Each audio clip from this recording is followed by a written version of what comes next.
Thank you for coming out in the middle of the week, in the rain, to an evening event. We're very, very appreciative. I'm Abby Hansen, I'm Director of Student Services, and Kristen Evans, the Sheen Principal, is right here. And our co-hosts tonight are the Westwood Special Education Parent Advisory Council, SEPAC. They're out manning the table in the front. And so on behalf of all of us, we want to say hello. We want to welcome you to our evening presentation by Mr. Appelstein, MSW, so social work lens on all of the wonderful things that go into thinking about positive, supportive, strengths-based approach to parenting children. And with a particular emphasis as we're starting the school year, we're thinking about routines and expectations and setting up read habits. And so it seems like a perfect time. So you'll join me in welcoming Charlie, and thank you again for coming out. We really appreciate it. How's everybody doing? Great to see you. So I'm Charlie Appelstein. I've worked with at-risk kids for about 42 years. Started out in residential treatment. Did that for about 16 years. Used to run a residential center for adolescents and younger kids. Then about 23 years ago, quit cold turkey to do this kind of work, training and consulting. I tell people I'm one of the lucky ones that get to stay in the business, not be on call. Usually when you're an old fart like me in social service, you got to be a principal or director. Been there, done that. So you'll never hear me complain about this stuff. I've written some books. I'm very guilty about this book, No Such Thing as a Bad Kid. Understanding and responding to kids with emotional behavior challenges using a positive, strength-based approach. Very guilty about this book because I wrote it before I became a parent. My next book is There's Only One Bad Kid. Mine, the good news is she's 19. She's at her second year at American University in DC, but when she's home, we still review chapter 12 on limit setting. It's not really working. She's writing her own book. She tells me a few years ago, Dad, you don't know how to talk to normal kids, maybe the troubled ones. I says, Julie, we'll be having a lot of talks over the next few years. I had a big one 6 months ago when I secretly, or mistakenly, erased Grey's Anatomy from the Comcast thing. I didn't know she was watching it remotely from DC. But I did learn you can recover a deleted show. So it is a great pleasure to be here, and I still laugh when I do these parent trainings. Because when I quit 23 years ago to do this kind of work, training and consulting, I never thought I'd do a parent group, parent training. I wasn't a parent at the time, and my specialty was working with kids with severe behavior problems in residential centers. So I thought when I quit 23 years ago, I just trained people working in foster care, residential, psychiatric hospitals. But right away, I started getting calls to do parent trainings in some nice suburbs, teacher trainings, and I'm thinking, how can I take those jobs? What do I know about parenting? I wasn't even a parent at the time, and they have higher functioning kids. Teachers, they have higher functioning kids. What am I going to give them? But I needed the money, so I took the job. They went really well. Now, 23 years later, I do tons of parent trainings. I write stuff with parents. I do tons of teacher trainings. And early on, it was so curious to me because I could do a day-long training at a residential center, give the staff a certain set of tools, and at night, go to Westwood, go to some nice suburb, do a parent training, and I'd pretty much give the parents the same tools I gave the residential people. They both loved it. I get great feedback, invited back. Well, how does that work? How can I be giving the parents the same tools I'm giving the residential? Then I figured it out. What I figured out, you can tell me if I'm wrong, what I figured out is the healthier a kid is, the more you can screw up with him or her. The more trouble they are, the more you got to do it right. If you've raised your kids in a really nice way, and they're wired nicely, and they have a good sense of self, you can go home tonight and yell at them, ground them for 4 years, punish, be mean, use ridicule, they'll be fine. They say, Mom or Dad must have had a rough night, that workshop must have sucked. You know? Conversely, if you took in a foster kid last week, you go home and do the same thing to that kid, yell at that kid, be unpredictable, mean, sarcastic. He goes ballistic and trashes your house. Same exact responses, two incredibly different reactions. Why? The healthier you are, the more you tolerate people not doing it right. The more trouble you are, the more you demand people do it right. So what I figured out working in the 70s and 80s with severely traumatized kids, those kids forced us to treat them great. They had no tolerance for us not doing anything less than great because they had such terrible lives, such unpredictability. You yelled at them, they blew. You didn't have schedule, they blew. You didn't approach them, they blew. They forced us to treat them great. And then what I learned 20 years later is that the higher functioning kids, your kid, my kid, they want to be treated the same way in a great way. And just because they will tolerate less, why do it? Why do it? Frankly, I believe and will to the day I die, if we treated every kid in the world as if he or she was a troubled kid, they'd all be healthier.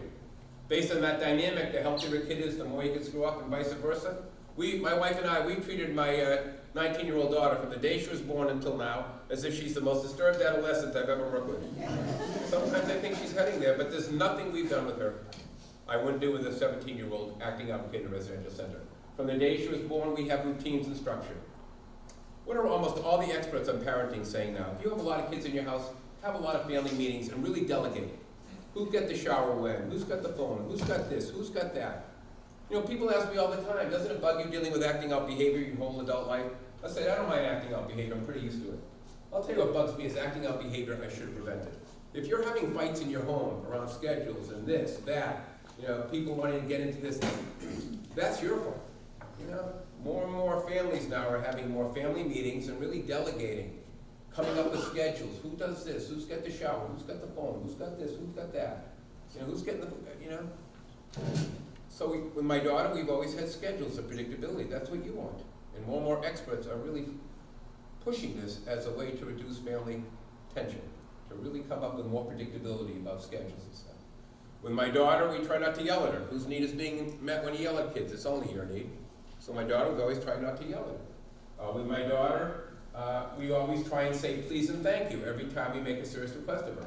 That's my #1 feedback in 42 years in the business. I could do a 16-hour training somewhere. #1 thing I've been hearing for 42 years is, you were right, Charlie. Ever since we started saying please and thank you to the kids, every time we make a serious request of them, the whole mood of my house and my group has changed.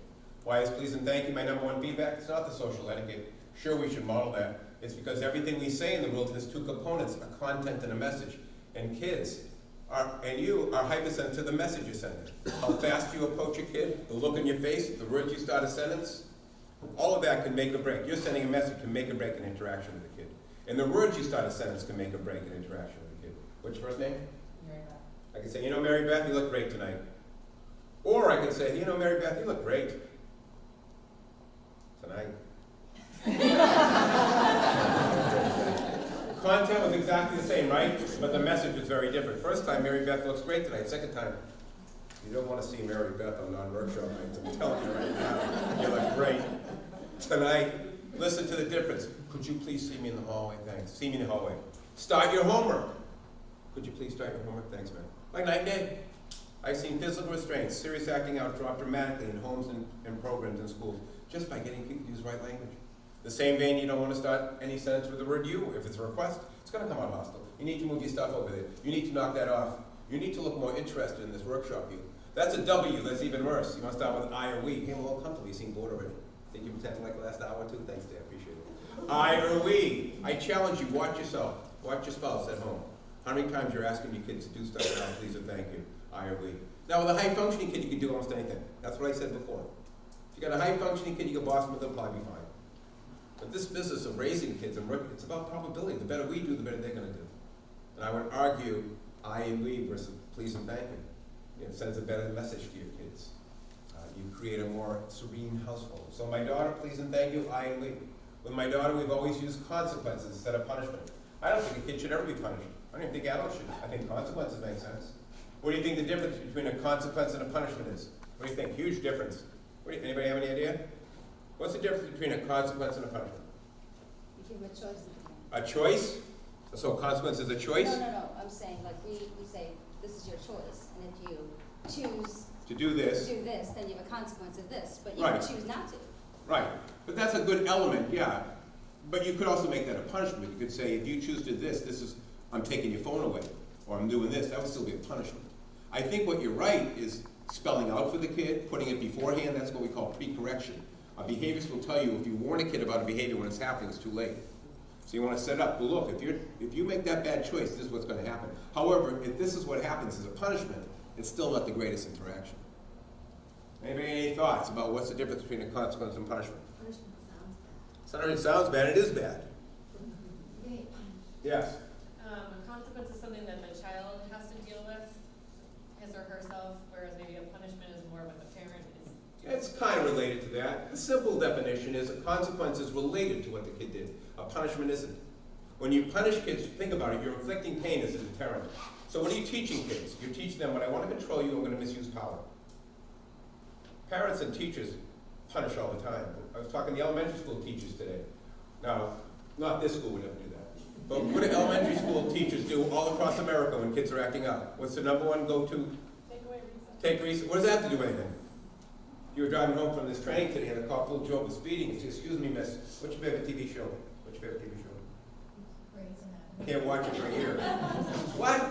Give me the freaking ticket. That's 2 years for your attitude, lady. You'd go ballistic. You'd go ballistic if they took your show. If you go home, the kids are acting out, give me the Game Boy. Yeah, what does that have to do with anything? Now again, let's go back to what I said earlier. If you're a high-functioning person, you have high-functioning kids, you can take stuff away from them and be fine. Because it's not going to happen that much, and it's still discipline. Better than ignoring. But I guarantee you, if you took in a foster kid, and you start taking away things every time he acted out, the kid would leave your house. I can't tell you how many foster parents emailed me over the last 20 years or called me saying, I took everything away, what should I do now? The only reason punishment works is if the kid's a high-functioning kid, it's not happening that much. I would argue, though, that the only time you take something away, that's the kid's acting out on. If they're not doing stuff what they should be, instead they're on their phone, they can be warned, and then they could lose it for a period of time. But you don't take the favorite possession away, you know? Again, some people think that Dr. Phil, I heard Dr. Phil on TV. Mother says, Dr. Phil, my kid's acting out, what should I do? Find the thing he's most passionate about, take it away, give it back. Well, you wouldn't want your favorite TV show. Why would a kid? Consequences reinforce the values of your setting.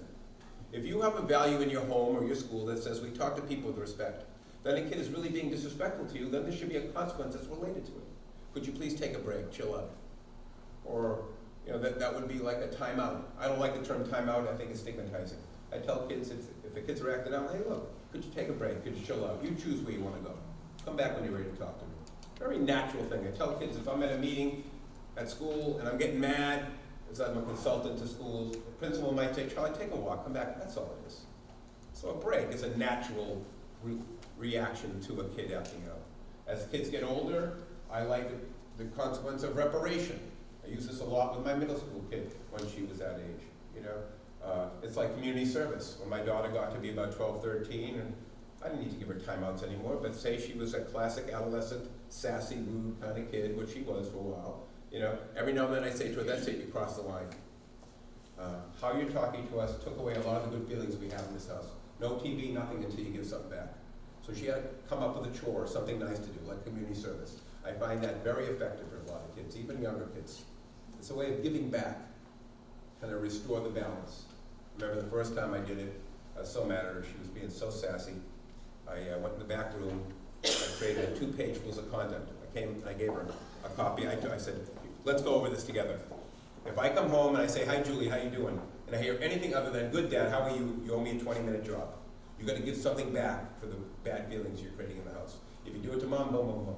If you get on your little gizmo and you text the world how bad we are, you lose the thing for an hour. If you do it again, you lose it for 24 hours. You know? If you get a lot of these consequences, we'll go to family therapy. You know? So I had like 2 pages. And it seemed like to work, but the great thing happened 2 days later. They had a big concert at the middle school. I walk into the lobby and I get accosted by kids, teachers, you know. It was amazing. They're going, I love your rules of conduct. My daughter posted it online. So that's reparation. Even a younger kid, they do something, they have to give something back. You know, redoing. Kid says something fresh to you. Could you try that again? I think you called me Father of the Year. I'm not sure it came out that way. You know, kid doesn't do their chore properly. Hey, we're not going anywhere until we try this again. I'll help you out. So redoing is a natural consequence. Proximity manipulation. It's like grounding. Kid acts out. They have to be watched more closely. When you ground a kid, you shouldn't ground them to be in pain. You can watch TV. You're grounded because you lost some trust. You took your bike way too far. That was a real safety issue. We need to talk about that. But from now on, you can only have the bike on the driveway. You know. So what's the logical consequence for acting out? You got to be watched more closely. All of these are related to what they do. It's so easy to punish them. You get mad at the kid. You want instant. And you know what? I'm not going to say it won't work. You take something away, you get them mad, they'll stop the behavior. I'm not saying it's not even going to work. But think about the long-term implications. You're teaching kids when you want to control misuse power, and then you wonder why they beat up another kid or they're punching their brother. You taught them that. You know, when you want to control someone and misuse power, you're not a terrible person if you're taking things away. I just think there's a better way. It's all related to what the kid did. That's why I love doing these parent trainings too, because every now and then, you know, Someone will say, so Charlie, what do you think about spanking? I said, that's a no-brainer. Say any one of you go to work late tomorrow. Boss calls you in first thing, come in, hon, gotta give you a little spank. Now, I know some of you Westwood people would like that, but you could retire. You'd be in every newspaper in the Western world. You'd go viral. Westwood parents bang for coming in late. When you want to read about that, you make $1 million. You got a little kid in your house, whack, whack, whack. No one says a darn thing. You know? This job doesn't have to be that complicated. You really use the golden rule. You shouldn't say or do anything to your kids you won't said or done to yourself. When you act out, you want to have a consequence. You don't want to have punishment against you. You don't want things taken away. So with kids, so these are all in your packet. So with my daughter, we always use consequences, something that's related to what the kid did. With my daughter, we try to use a lot of humor, but not sarcasm. I love sarcasm. But anytime I want to use it with a kid or my daughter, I quickly ask myself, whose need is being met here? It's never the kid. I challenge you. Next time you want to use sarcasm with your kids, ask yourself, is it really making the kid feel good? I would say 99 or 100, it doesn't. I heard one expert say that sarcasm is veiled hostility. I heard another expert say when you use sarcasm with kids, it makes them afraid of you. So to this day, I'll try to use sarcasm with my daughter. I'll stop. Or when I do it, I always feel bad afterwards. I say, you stupid idiot, why are you doing that? You know it doesn't make the kid feel good. Is there anything I just mentioned with my daughter that you wouldn't do with a troubled 17-year-old in a treatment center? Exact same stuff. The difference is I could get away with stuff. I could yell at her. I could punish her. I could be lax with the routines, and you know what? She'd still be okay. I think she might be a little better because of what we're doing, though. You know? Again, parenting and teaching is about probability. The better we do, the better they're going to do. So don't feel guilty if you're doing some of the stuff that I'm saying you shouldn't do. If you're a really loving parent, that's 90% of parenting. Really. You love your kids and you're a solid person and you're a good role model. Most of these kids grow up fine. This is like the gravy. This makes you maybe a little bit better. And maybe has the kid be a little bit better to their kids. You know? Any questions about any of this?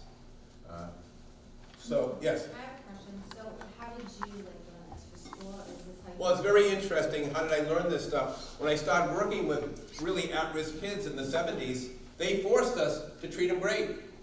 And then I started to figure out why these things worked. And then years later, I wrote a book just about what we were doing with kids, but I didn't know what it was called. It had no theory to back it up, but it was working.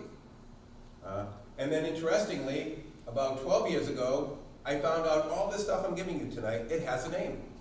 It has a name. It's called using a strength-based approach. Today is about strength-based parenting. This afternoon, I was giving the teachers strength-based teaching. Yeah? And so it's been really interesting. Early in the 70s and 80s, a lot of us figured out how to deal with kids and really help them ascend to high levels by treating them great, but we didn't know there were any names to what we're doing. You know, we were just doing it, and then we learned later that it actually has a name, and it's backed up by some of the most cutting-edge research in neuroscience. So it was a great question, because it leads to the beginning of the training. So what I learned years ago, about 12 years ago, was that this whole approach I'm giving you, it actually has a name. It's called using a strength-based approach. And this approach is pretty much sweeping the world. Schools, residential programs, juvenile justice, parents, everybody's moving in this direction because it's backed up by some of the most cutting-edge research in science. So what you're going to get from me over the next 2 hours is the best of strength-based. What is it? Why is it so effective? And I've already given you a bunch of stuff that you do as a strength-based parent. Here's a simple little definition of strength-based parenting. Strength-based practice is an emerging approach to raising kids that's exceptionally positive and inspiring. It's focused on strength building rather than flaw fixing, what your children do right versus what they do wrong. It begins with the belief that all young people have to develop strengths and use past successes to curb problem behavior and enhance function.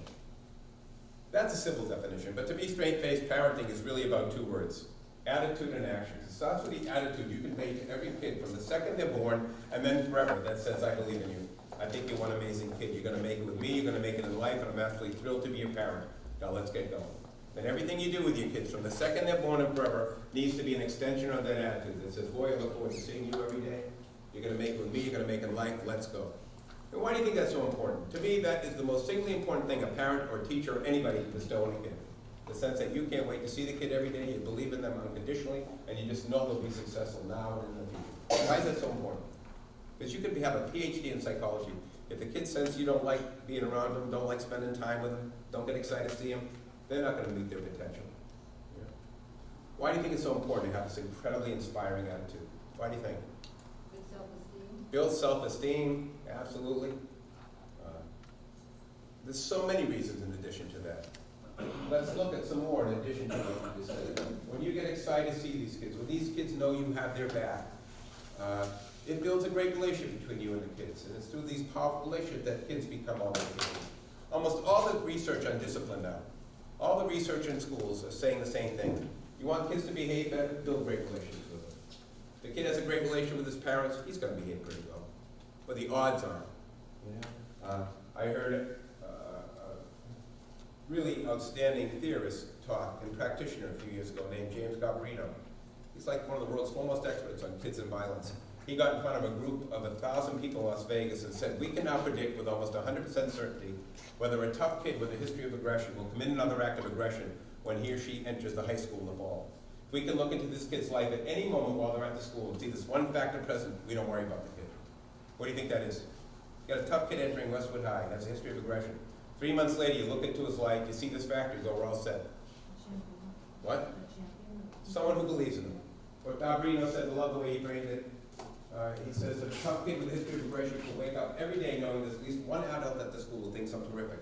The odds of that kid doing something serious go down about 7. Every kid in your household has to wake up every day thinking that mom, that dad, boy, they think I'm one special kid. And let's talk about that special word. You know, lately there's been a lot of parenting experts. I read a thing in Time magazine that are telling parents like you, don't make your kids feel special. That we are ruining kids, that they're feeling so coddled and specialized that they're not meeting they're not making the best of who they are. We're coddling them. Well, this person and these people are saying that don't get it. Every kid in your house should feel that you think they're special, that they're one terrific kid. That doesn't mean you're coddling them. They are correct. I think parents have overdone the coddling, and every kid gets a trophy, and you know, when the kid's upset, we coddle the kid. When they lose or they're frustrated, we come and console them. We are doing a disservice to kids by overdoing that. Kids should learn that it's okay to lose, that's part of life. That they don't always get everything right. You're not going to win every game, and I'm not going to hold your hand every time. That doesn't mean that they can't feel special. That doesn't mean that they don't one person. You know, we'll talk about this in a little while about, you know, the importance of having kids understand that it's okay to screw up. That's part of life. And I'm not going to hold your hand every time you do. What are the great experts talking about now? Grit. You hear that word all the time, grit. They're saying a lot of the modern kids now don't have grit. They can't handle adversity because we're saving them too often. I think there's a point to that. Kids have to learn that it's okay to screw up. You're not going to make every team. You're not going to get an A in every paper. Try again. Try again. They need to hear from you that, hey, I don't succeed all the time. But that doesn't mean that you're not trying to make that kid feel special. They need to think that parent, boy, they really love me. They think I'm one super kid. You can do both. So you got to make sure every kid in your house wakes up every day thinking, boy, this mom, this dad, they think I'm one special kid. You know? Why is this attitude so important too? It attacks self-doubt. Is it not true that every kid at almost every age they're at struggles with self-doubt? You know, the 2 or 3 year old.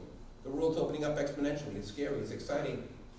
But they can't always make good decisions because of their limited cognitive stuff. So they start to question, am I any good? They start to compare themselves. Teenagers, they compare themselves to the other kids. You know, think about with all the social media now, is there ever an age of kid is that where they aren't questioning themselves, comparing themselves to others? Degas, the great artist, said self-doubt kills ability.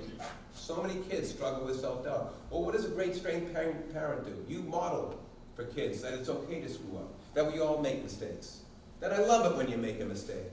You know, it gives you a chance to learn something new. I tell kids all the time, what's a mistake? And they're going to say an opportunity to take. What's a mistake? Opportunity. What is a mistake? You should come home from work. Hey, I got to tell you, I made a big mistake at work. Was I excited or what? What's a mistake? Did you make a mistake at school today? Did you make a mistake at school today? Oh yeah! More than one? Oh, I'm going to call Grandma. I got to call Grandma. You made more than one? Yes. Did you learn from the mistake? Oh, I love that. Think how many kids are so worried and anxious because they don't get the A, they don't get to make the team, they don't do this. Where's that coming from? Some of that's coming from us. Put too much pressure on these kids to be the great. No, we're going to stop that. They have to understand you can screw up. You don't have to be the best at everything. If you screw up, get up and try again. We all do that. I screw up every day. That's what a great strength-based parent does. Part of building a relationship is them understanding that I'm human too. I screw up too. I have foibles. I have fragile. You know, they have a parent who's an almighty parent, who's always graded everything and is demanding of the kid to always get the great grades, be the best at the sport. You are hurting those kids. They need to know they can screw up. They can make mistakes. You do. We all do. This is a really nice move that the field has made. There's so many kids are so anxious. I hear it all the time. Kids are so anxious. Where's it coming from? Some of it is coming from us. We're putting too much pressure on these kids. They have to have a different way of thinking, and part of a great relationship teaches them that. You know, I tell kids, if you lose, don't get the blues. If you lose, Don't get the blues. if you don't win, just grin. If you don't win, yeah. Instead of these kids getting so mad about winning and losing, you model for them. Hey, I lost last night at racquetball. Hey, I didn't get mad. I said to myself, if I don't win, yeah, and I did it. If I don't, this is what a great parent does. A great parent models this stuff. Talks about your own losses, your own weaknesses, your own foibles, and then it gives permission to the kid to screw up. And they're not so anxious at school. That doesn't mean you're not pushing them to work harder. You're not pushing, if they screw up at school, that means you're pushing them to do it over again. There may be no TV until they get the thing done. You're not hearing me once say, don't push these kids, But this is like such beautiful stuff. This is such beautiful stuff, Because what's bringing down your kids? What's bringing down all people in this world?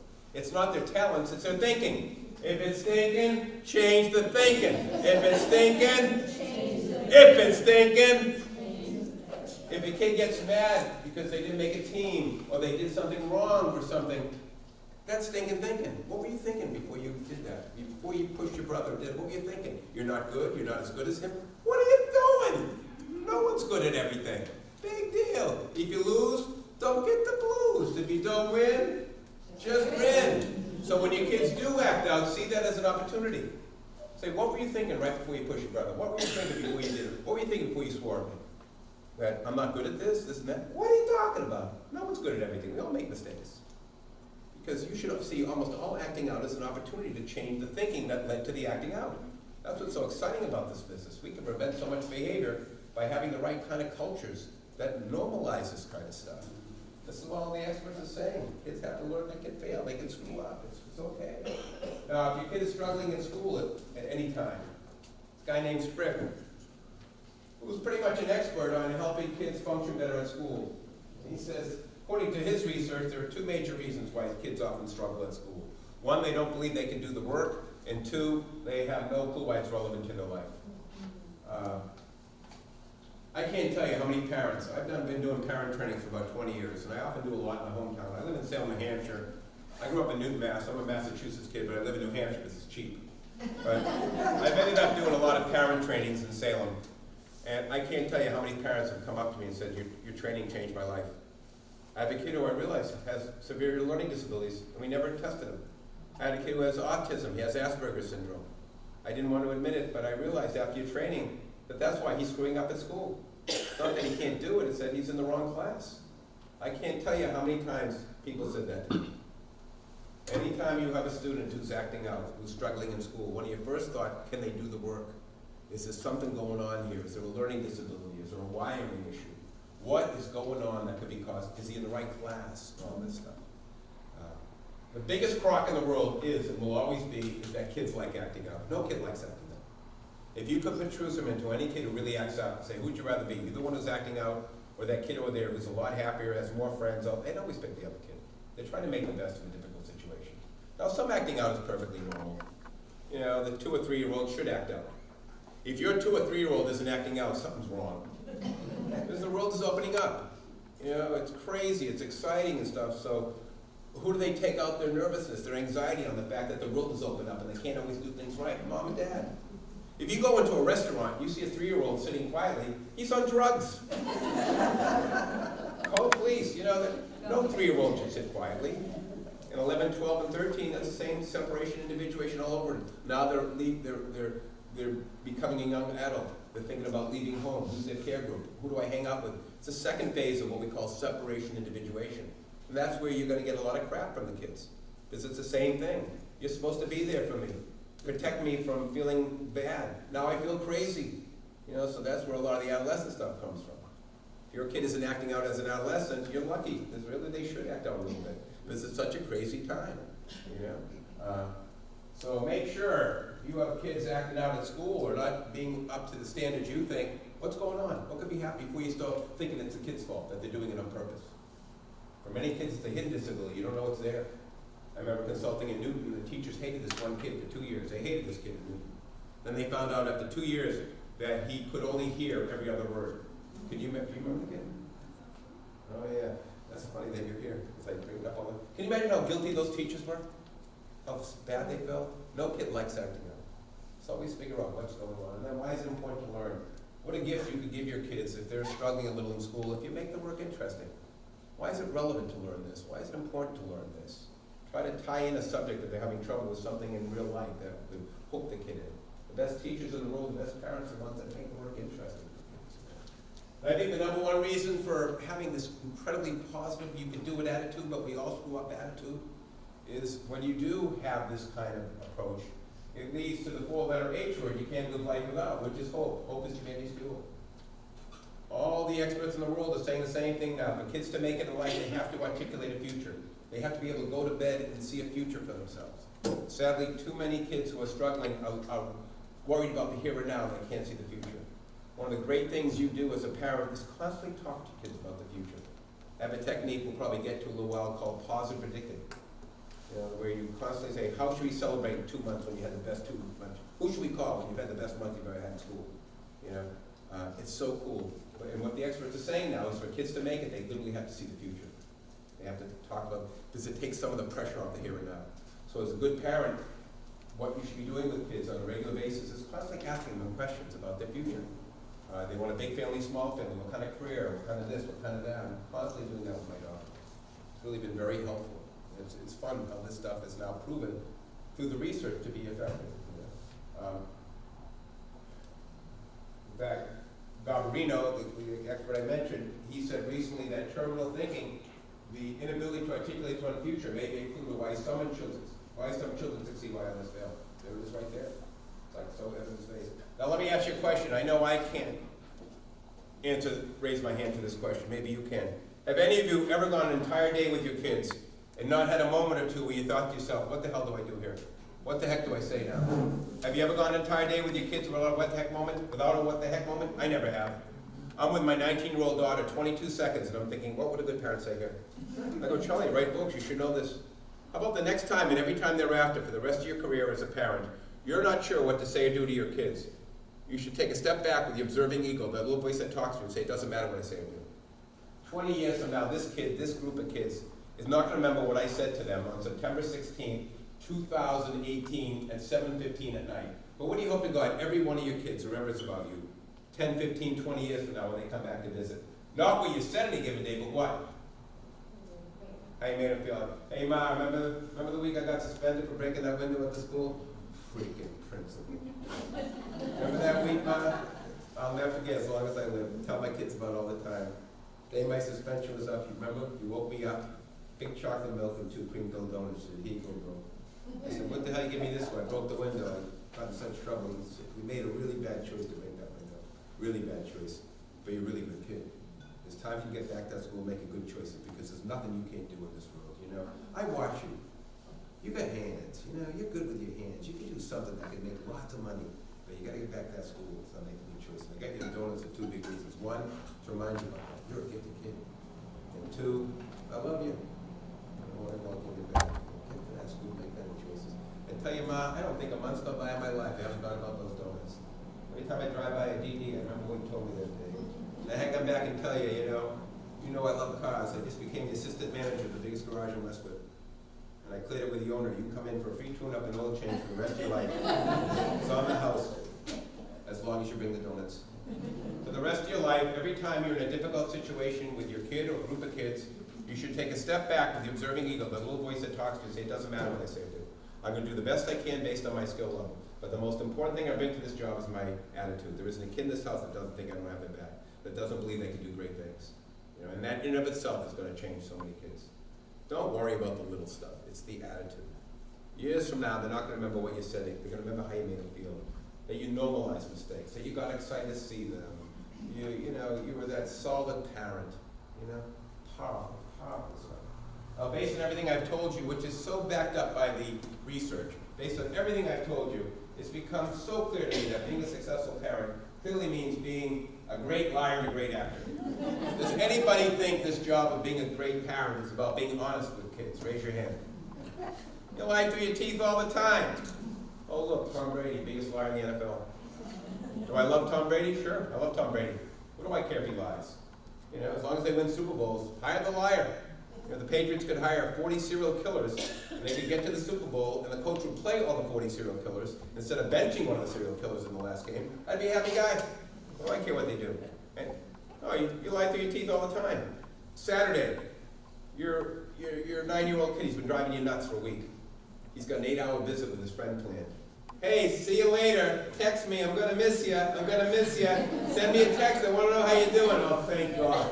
Thank God. Oh, did I need an afternoon without that kid? He's so freaking provocative. I don't know what he's going through. 18 minutes later, he strolls back into the house. My visit was canceled.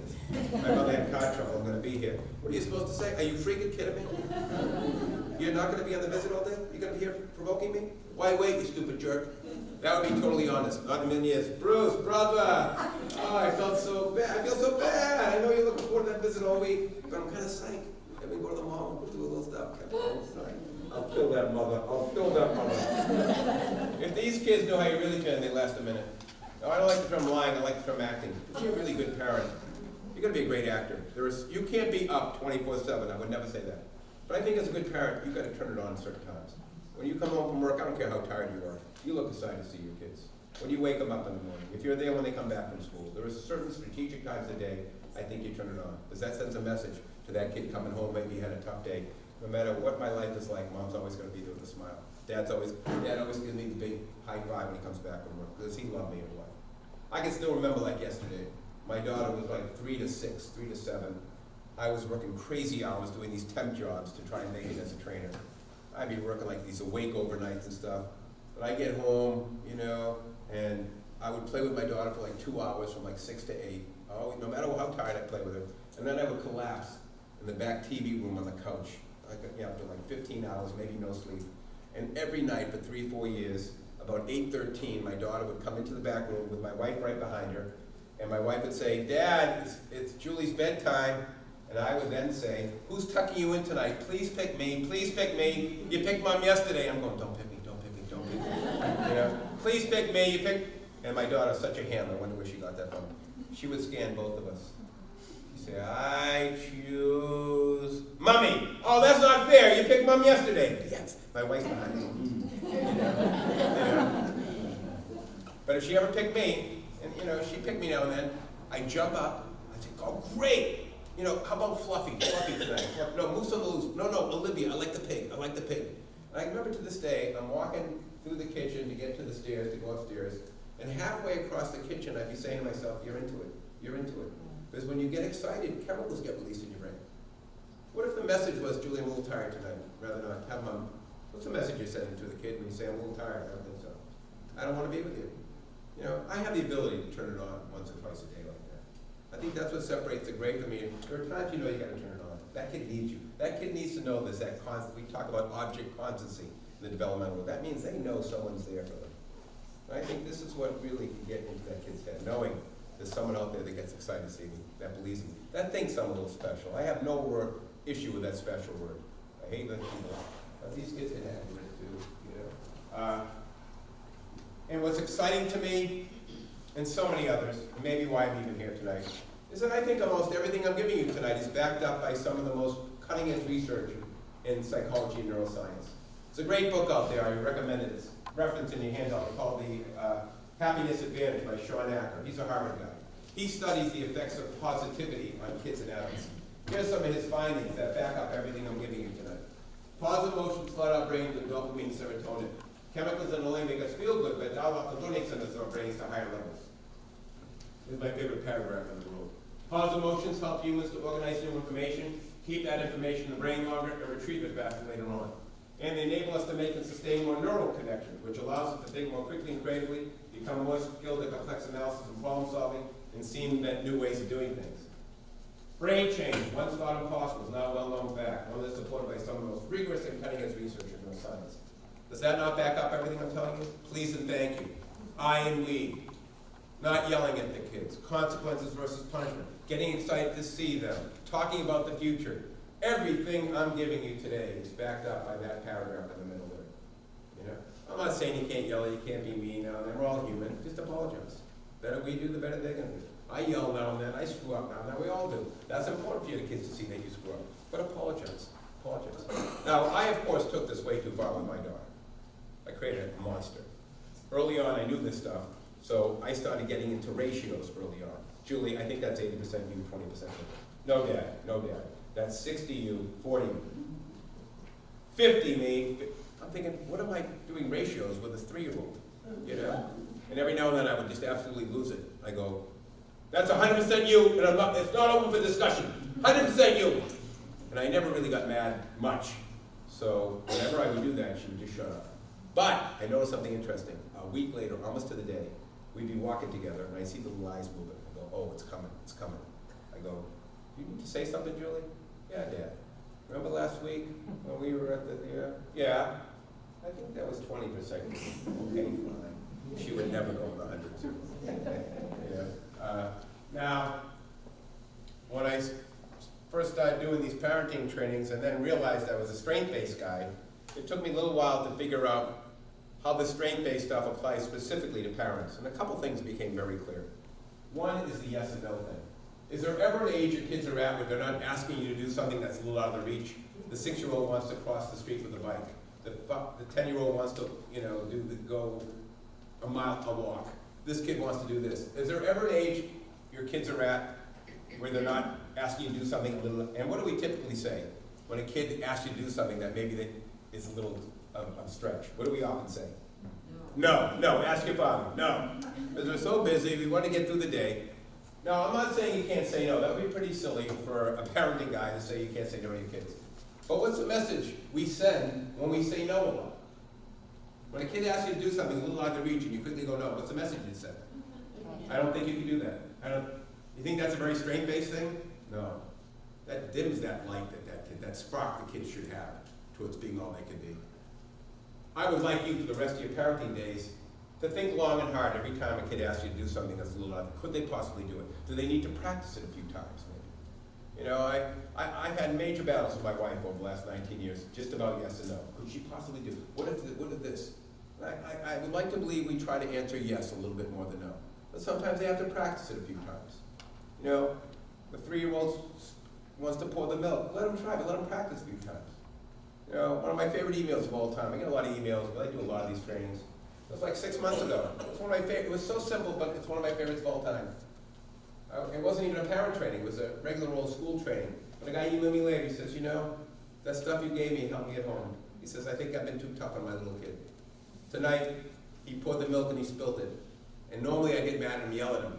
But today all I did was laugh and I said, so you spilled the milk. You spilled the milk. And then he looked at me, my wife, and we all started laughing.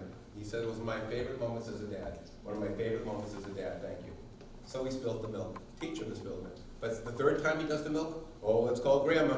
Let's call Grandma. The big girl's pouring the milk. Let's call Grandma. Think how great a kid feels when you've worked through a tough thing. You didn't say no, you worked it through, and then they accomplish it. That's what builds from the inside out. That's what builds these kids from the inside out. So think about that. And then this one is so critical. Make sure kids follow their own path. Oh man, we live through our kids way too much. You know, I go to these sports games when my daughter was playing softball and stuff. You get these crazy parents out there who are putting so much pressure on their kids. They're just living through their kids. You know, we all fantasize before our kid's born about what we want in our kid. They're going to go into the family business. They're going to be a great softball player. There was that lady in Newton. Remember the one in Newton who made the kids do ballroom dancing? Yeah. She was a specialist. I'm not sure if those kids love ballroom dancing.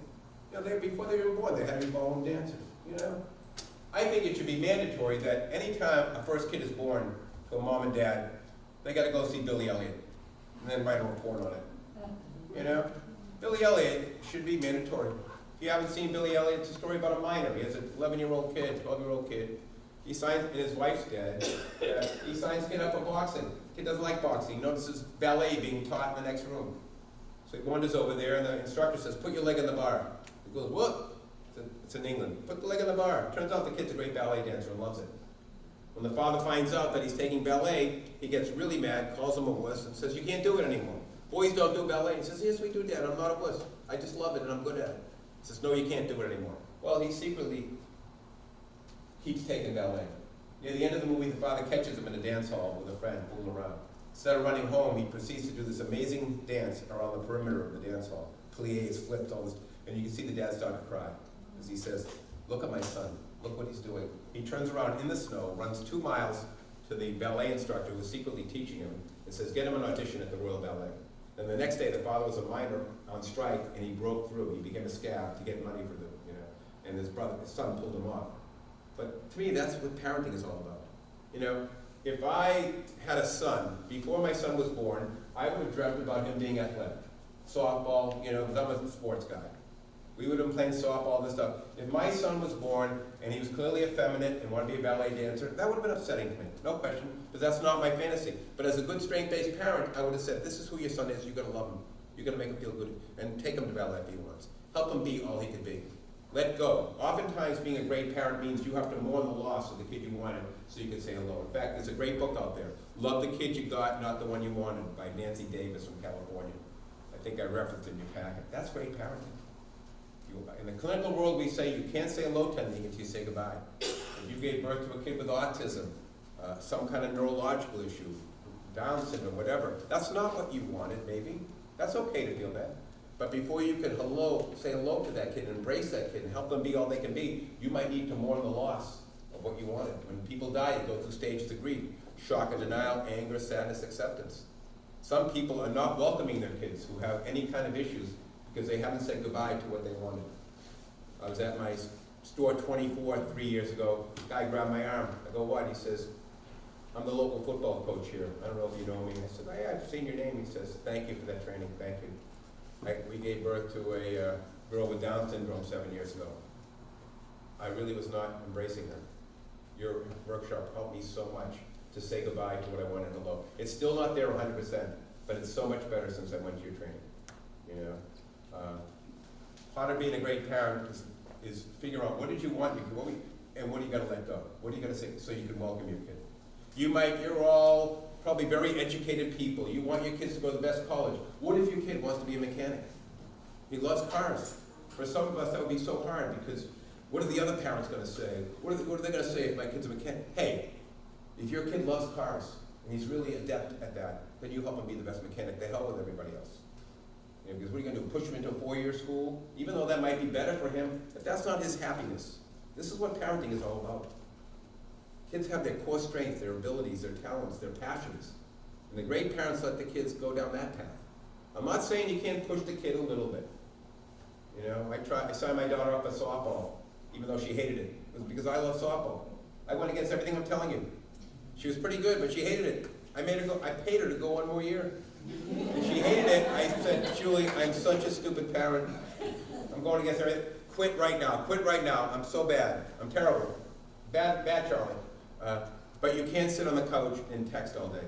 You have to find a sport. You have to find something after school that has some passion. It took us 13 sports. We finally found tennis. She was really good at it. But she had to find something she liked. So this is really important stuff. So many parents are pushing their kids down a certain route that they don't want to go down. We know these people. You know people like this.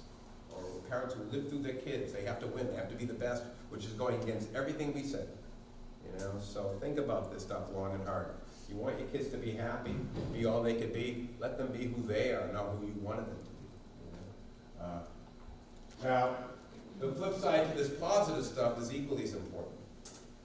As much as this positive stuff that I've given you can elevate kids to amazing levels, if you're too negative with them, that can bring them down every bit as much as the positive stuff. You have to be very careful as parents about what words you use with kids. We know now that if you use negative adjectives like rude, manipulative, lazy, uninvested, spoiled with your kid too much, it can literally stick in their head and they stop trying. We call it the stereotype method. Here's a exercise that I love to do. I do it with teachers, but I do it with parents too, because it really speaks to this whole notion of terminology.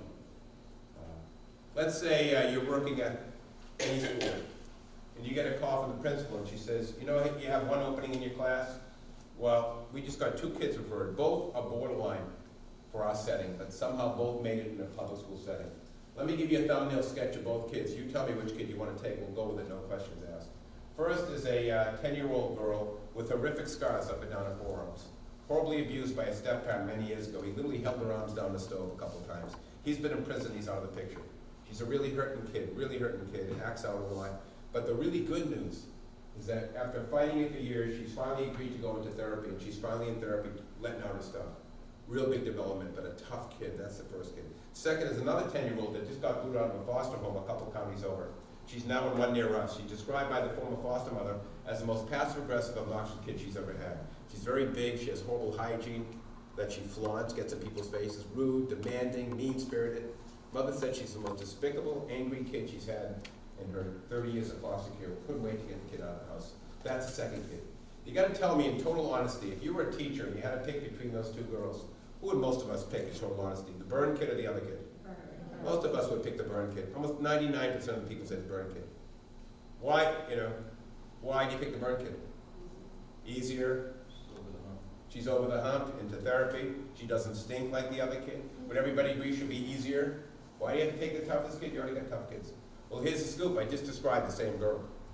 In the first example, I only told you what happened to her. But I said she's very tough. In the second example, I only told you the symptoms of being abused. When I told you what happened to the kid, we all want to reach out to her. When I told you the symptoms, none of us. The major reason you don't want to work with a second kid is I contaminated the kid with negative attitudes. Rude, manipulative, lazy. That's why you can't use this stuff. If one teacher says to another teacher, you got Billy this year, the most rude, obnoxious kid I've had in a lot of years. Really spoiled, very entitled. Shields up. Hey, you got Billy this year.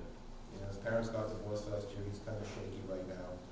He's having trouble with trusting people, and he's hurt. You understand these kids. You understand these kids. I think you can help them get to the finish line. Now you can't wait to work with you. This really important exercise that we talked about speaks to a huge concept in the strength-based world, which is life isn't what you see, it's what you perceive. You got to perceive every kid's a beautiful kid. If they're acting out, they're sending a message. Something's going on right now. Help me. Let me show you how this works. Life isn't what you see, it's what you perceive. Let's say you're driving home tonight, and someone whips right in front of you, almost causes an accident. Now me, I'm a Boston driver. Someone does that to me, finger whips open, mouth opens. Anybody here can relate to what I'm saying? Come on, show me.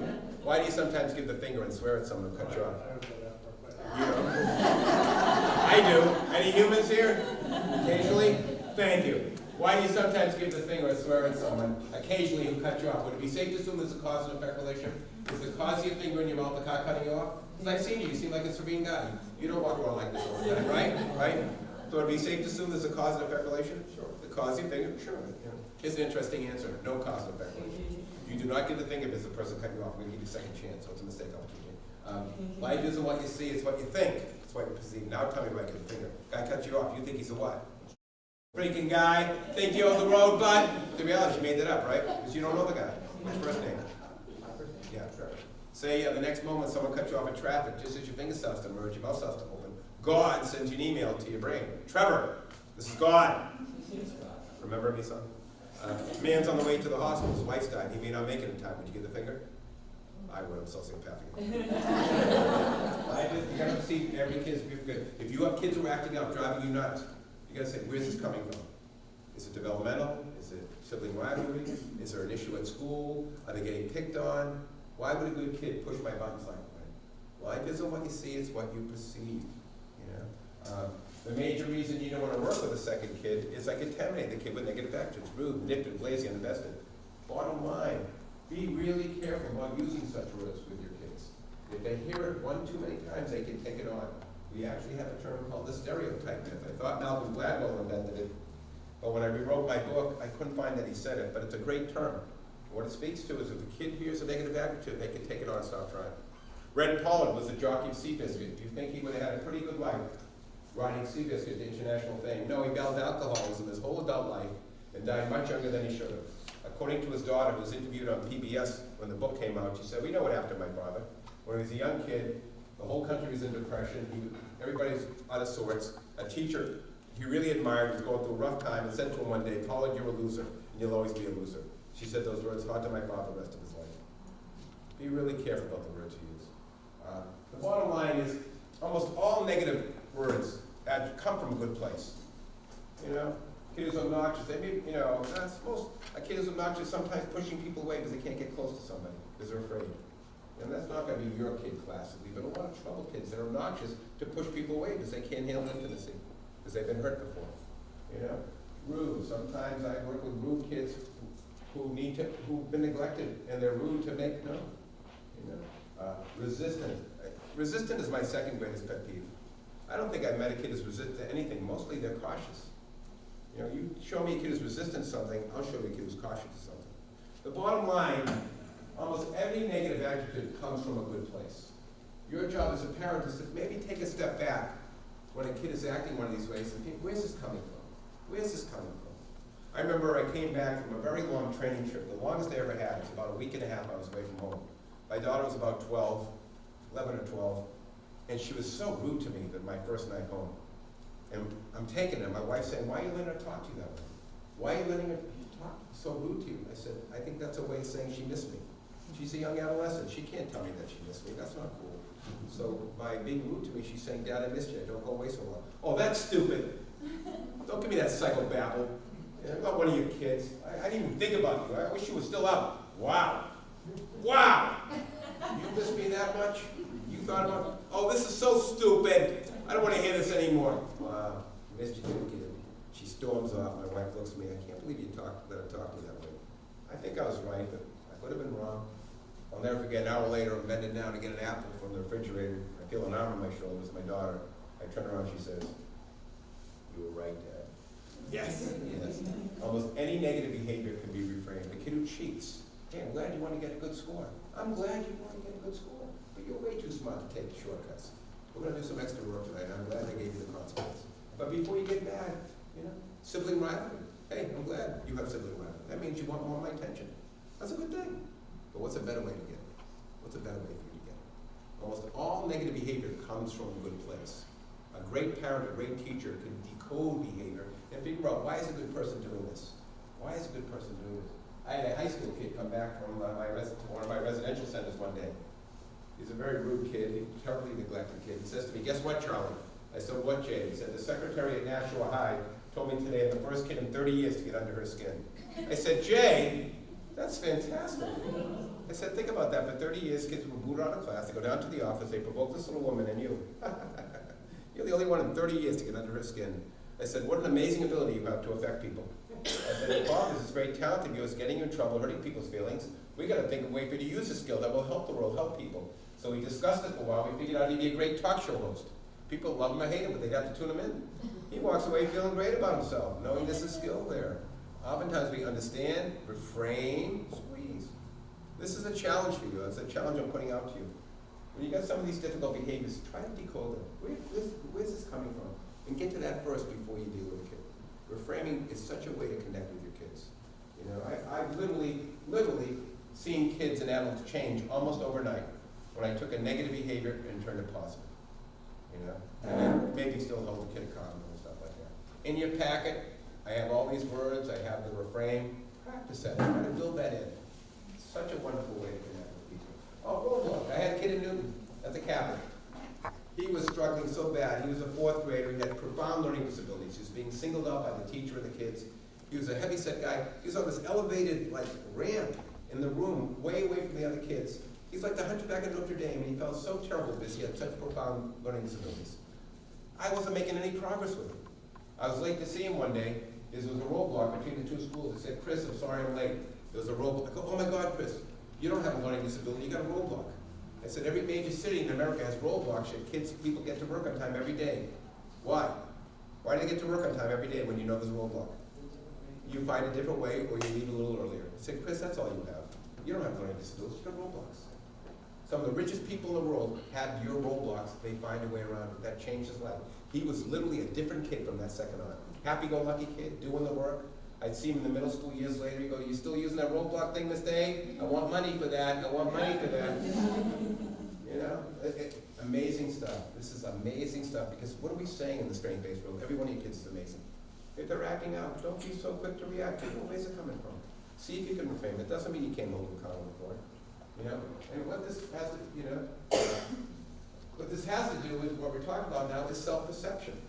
When kids feel good from the inside out, they behave better. You know, this reframing stuff helps them get in touch with why they're doing what they're doing, as opposed to getting mad about it. And what's interesting about everything I'm presenting you today, it's all coming together in the literature. There's a lady named Carol Dweck. She wrote a great book, I would recommend you read it, called Mindset. She says, for 20 years, my research has shown that the view you adopt yourself profoundly affects the way you lead your life. Do you think you're a spoiled kid? You think you're a lazy kid? You think you're a manipulative kid because you've been hearing that from your parents? That's how you're going to act. You know? That's why words are so powerful. If you hear these negative words, you can take them on and it can change your whole life. Now, her big claim to fame is this thing called the fixed versus growth mindset. She strongly suggests to people like you to be really careful about calling your kids smart. She says, if you call your kids smart too much, they develop a fixed mindset. I'm a smart kid. They get to school, they screw up, and they melt down. Wait a second, I'm smart, I should get this. Now, I know as a parent, it's very tempting. My daughter, when she was 1, she was talking a lot, she was reading. You know, we weren't even pushing at her. But it was so tempting to go to family functions. Julie, come here. Show them how many words you've got. Show, you know, we love that. It's our ego. But it's not really that helpful to the kid. What Dweck says is, instead of calling your kids smart a lot, which helps them develop a fixed mindset, focus more on effort. That try things, if you screw up, try again. She says the kids who go to school, who have a fixed mindset because they've been told they're smart, as soon as they screw up, they melt down. Wait a second, I'm smart, I should get this. And she sees really profound issues with kids who've been told by their parents that they're smart all the time. Be really careful about that. So when I heard Dweck Scott, you know, I said, that's really good stuff. Because so many kids, they act up when they get something wrong, when they lose. Because what they're thinking in their head is, I'm no good. Or I should get this, I'm better than I should do this. It's just thinking that's getting in the way. So when I heard this stuff, I said, how do I teach kids this? So I love metaphors. So I literally get in front of kids all the time. I say, if I'm an eagle on the ground and I do this, do I get very high? Do I? No. But what if I do this? I get really high. The harder I try, the higher I fly. The harder I try, the harder I try, be the eagle. Be the eagle. Now, if you try really hard and you make a mistake, isn't that normal? Of course, when you try hard, you're bound to make mistakes. And what's a mistake? A chance to learn something new. What's a mistake? A chance to learn something new. What's a mistake? An opportunity to take. What's a mistake? Oh man, I screwed up at my job today. Was I excited or what happened? What's a mistake? Yeah, did you screw up at school today, make a mistake? Oh yeah, I love that. Mom, did you make a mistake? Did you make a mistake? Yes, this is fantastic. What a family we are. We make mistakes, we love that. Think of the pressure you're taking. Think of the air coming out of the balloon. All the pressure we'll put on. You have so many kids are so anxious now because they have such demands on themselves. There's some of that's coming from us. They gotta go to the college, they gotta make the team, they gotta do this. You know, let the kid breathe a little bit. Understand you can make the team, maybe next year. Get up and try again. Work hard at it, work hard. We're not saying don't work hard. Say, but understand you don't always get it right. You screw up. And you model that for them. That's what great parenting is all about. Dweck is proven this now. You know? Because again, what's screwing up your kids? It's not their talents, it's their head. If it's thinking, change the thinking. If it's thinking, the kid acts up at school. What were you thinking right before you punched him? What were you thinking right before you got mad? That you're no good, you can't do this, he's better than you? That's thinking. What should you have said instead? Hey, I'm not good at everything, so maybe he's better today. That wouldn't have been a lot better?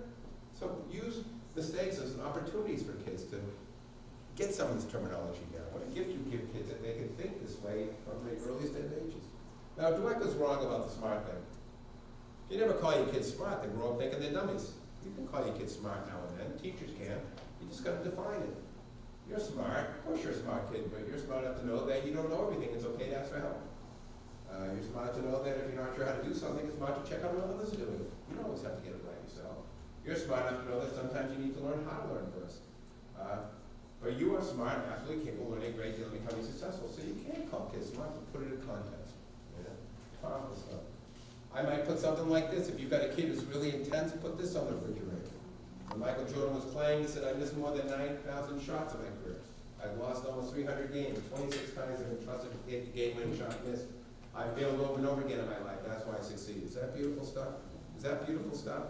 This is what strength-based parenting is all about. Understanding that every one of your kids has amazing potential, amazing strength, but they're going to screw up, they're going to have vulnerabilities, they're going to teach them, model that, normalize that stuff for them. Take the pressure off them, but still push them hard. Tell them it's about effort. You don't get anywhere without effort. You know, you're going to make mistakes. Be tough, get up and try again. Powerful stuff, you know. Now, we take a 5-minute break, so we can sit a long time. Again, some more strength-based stuff. I love metaphors. I love the train metaphor. I tell every kid, I told my own daughter, every kid, every family is like a train. Big, powerful train, but all trains get off track. So you got kids acting out. Right now, guys, you got some wheels spinning, oil sipping all over the rug. Steam, we're not going to the mall tonight till we get this train back on track. That's so much nicer than you being rude, you being mean. Why are you so stinking back to this? When my daughter was 4 years old, she go up to me, I know, Dad, I know, yeah, the train's on track. No playground till we get this train back on track. That's so much nicer than you being rude, you being mean. All trains get on track. I love the train metaphor. Toughest kid I've been referred at my school consultation job was this 8-year-old kid. He was totally out of control. He had a really messy home life, a divorce kind of situation. He was this close to being put in a special ed school. They asked me to start working with him right away, trains up the Westwood. I put 2 lines together. If he can go 5 minutes without a big message, I don't call it a tantrum, I call it a big message. If he can go 5 minutes without a big message, he gets a tie in the track. 3 ties, gets extra computer time or something. All this train stuff, all these metaphors with him, all this strength-based stuff, and it works. Every year he gets better than the year before. By the time he's in 7th grade, he's doing so much better, I didn't need to work with him anymore.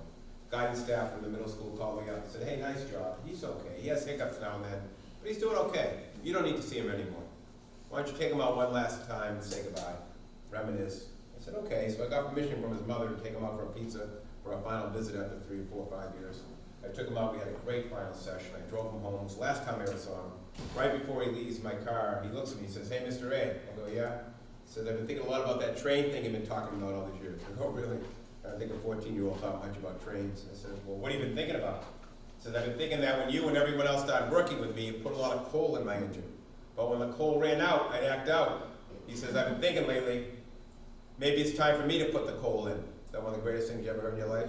I go, OMG, I dropped him off, and I flew to a hobby shop near my house, and I bought this train for $100. Now when I meet a kid for the first time, I say, that's your girl, feel that.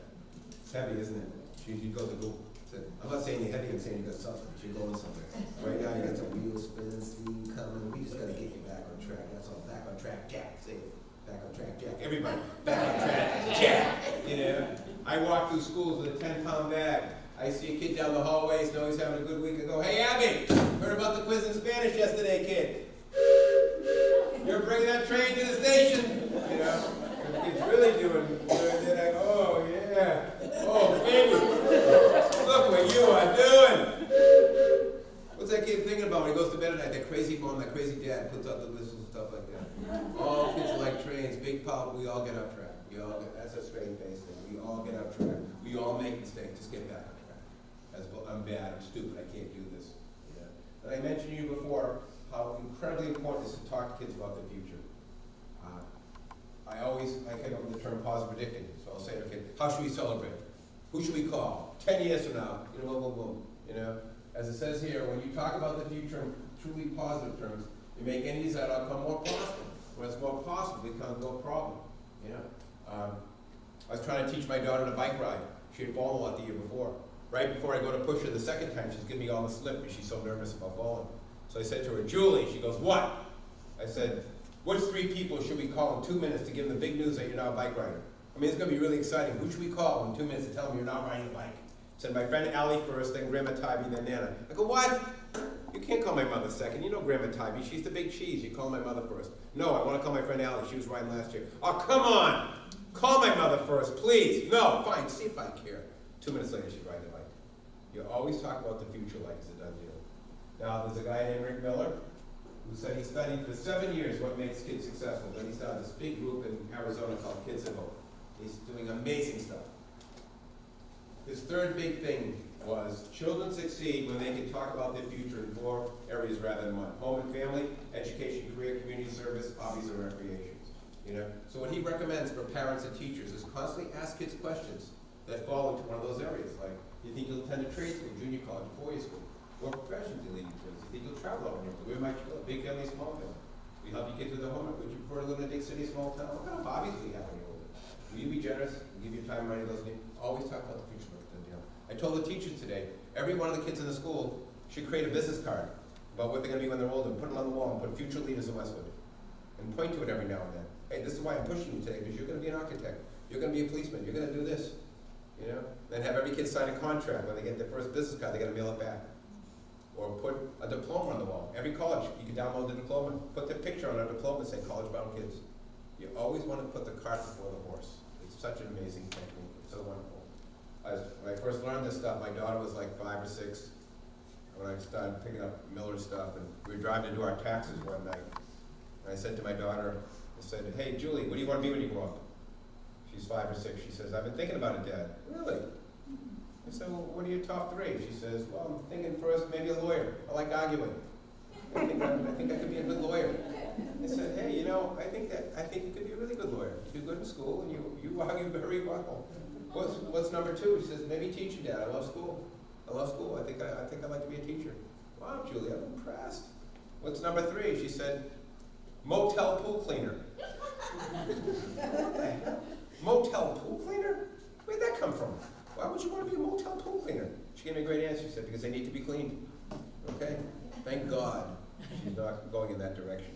But if she wanted to be a great motel pool cleaner, I would send her to the best motel pool cleaning college ever. We always talk about the future, you know. At the heart of strength-based practice is focusing on kids' strengths. I've been telling people like you for a million years now, from the moment your kids wake up in the morning to the moment they go to bed, they should have multiple opportunities for success. It's become very clear, it's so well documented, that when a kid is good in one area, it generalizes all other areas. My daughter, when I got her out of softball, I said, you're going to find something you have some passion for, something you like. You can't sit and watch TV all day. So it took us 12 or 13 once we finally found tennis. She liked it. She became pretty good at it. You know, you want to look under every rock. You know, and there's really 2 or 3 things you do to maximize this area. You want to create things to kids to be successful. If they don't have enough success, I'll create things, jobs in the house, helping a neighbor, helping a relative, doing something, and then really volunteering somewhere. So if your kid doesn't have some innate skill that they're really good at right now, find something, create something, modify things. You know, modify games and expectations so a kid maybe can have a little more success, you know? And find things for them to be successful, and trumpet these successes. You know, in your packet, I list all these areas that you could look for to find success in kids. Play games. When they're younger, maybe lose a little bit more on purpose. As they get healthier, then start to win. You know? Special events, any kid can do that. Karaoke and music. Help them find a job, you know, around the house, in the community, age-appropriate kind of thing. Volunteer. More and more is being written every day about the power of altruism. I think one of my big mistakes as a parent was we did a little bit, we should have done more. We should have been going to soup kitchen. We should have been doing more. So I think my daughter's a little too self-centered. And I didn't push her with chores. I should have done more with that. My 2 biggest mistakes, which aren't that terrible. If I could do it all over again, she'd be doing more chores and we'd be volunteering more. Because I think she's a little too self-centered, even though she's doing great. You know, volunteering, the evidence is overwhelming now how powerful that is. Helping someone else. You know, volunteering, you know, sports. Find that sport. So many sports now there are out there that kids can be successful. You take them bowling, they have the bumper things. You can't even throw it in the gutter anymore. You know, taekwondo, karate, all that kind of stuff. Find something. Guide your kid into something that makes, and then talk to them a lot about it. You know, when they're successful in one area, generalize to all other areas. Fitness. Sometimes we have fitness charts for kids. Hobbies. Find a hobby. You know, maybe your kids are athletic. Fine. Maybe they like music. Maybe there's a certain hobby. Remember, you have to love the kid for who they are, not who you want them to be. So even though you might be a jock, if that kid's artistic, let them pursue that. Find that passion that they have. Want success in one area, which animals are unconditional friends for kids. Sometimes an animal, a new pet, can be such a self-esteem builder for kids, a connection. Or repair jobs, you know, then trumpet successes. Hang pictures, have scrapbooks. Call grandma when a kid did something well. You know, it's not enough for kids to do well. Trumpet the successes. Put stuff in the refrigerators and stuff like that. You know, I love this. One-line raps. You know, over the last 15 years, I've had so much success, it blows me away, giving kids certain lines and having them say it over and over again. You know, I did a training at a psychiatric hospital for adolescents about 15 years ago. Did the training on a Monday. On Thursday, got an email from the director. Says, Charlie, thanks for coming. It's already working. She says, we have a 16-year-old girl here who hadn't taken a shower in 3 months. We tried everything, rewards, consequences, changed her medication, nothing worked. 3 of my staff during your training on Monday stood in front of her room this morning and chanted, "Don't be sour." Take a shower. Don't be sour. Kid laughed, jumped into the shower. I go back a year later and said, did that really happen? I've been telling everybody around America, don't be sour, take a shower. They said, no, it didn't happen, we forgot to tell you. She came up with it the night before. Then they go like this, I go, what? I said, forgot to tell you, she also came up with don't be a dope. Use the soap. Why does this work? It's totally neurological. You know why this works? Drive home a little while. Put on a CD you haven't heard in 2 years, but you played religiously for 5 years. Old Crosby, Stills, Nash and Young, Santana, Bobby Brown, Beatles, Westwood, hillbilly music, I don't know, whatever you like. You know? After the first song ends, what are you doing?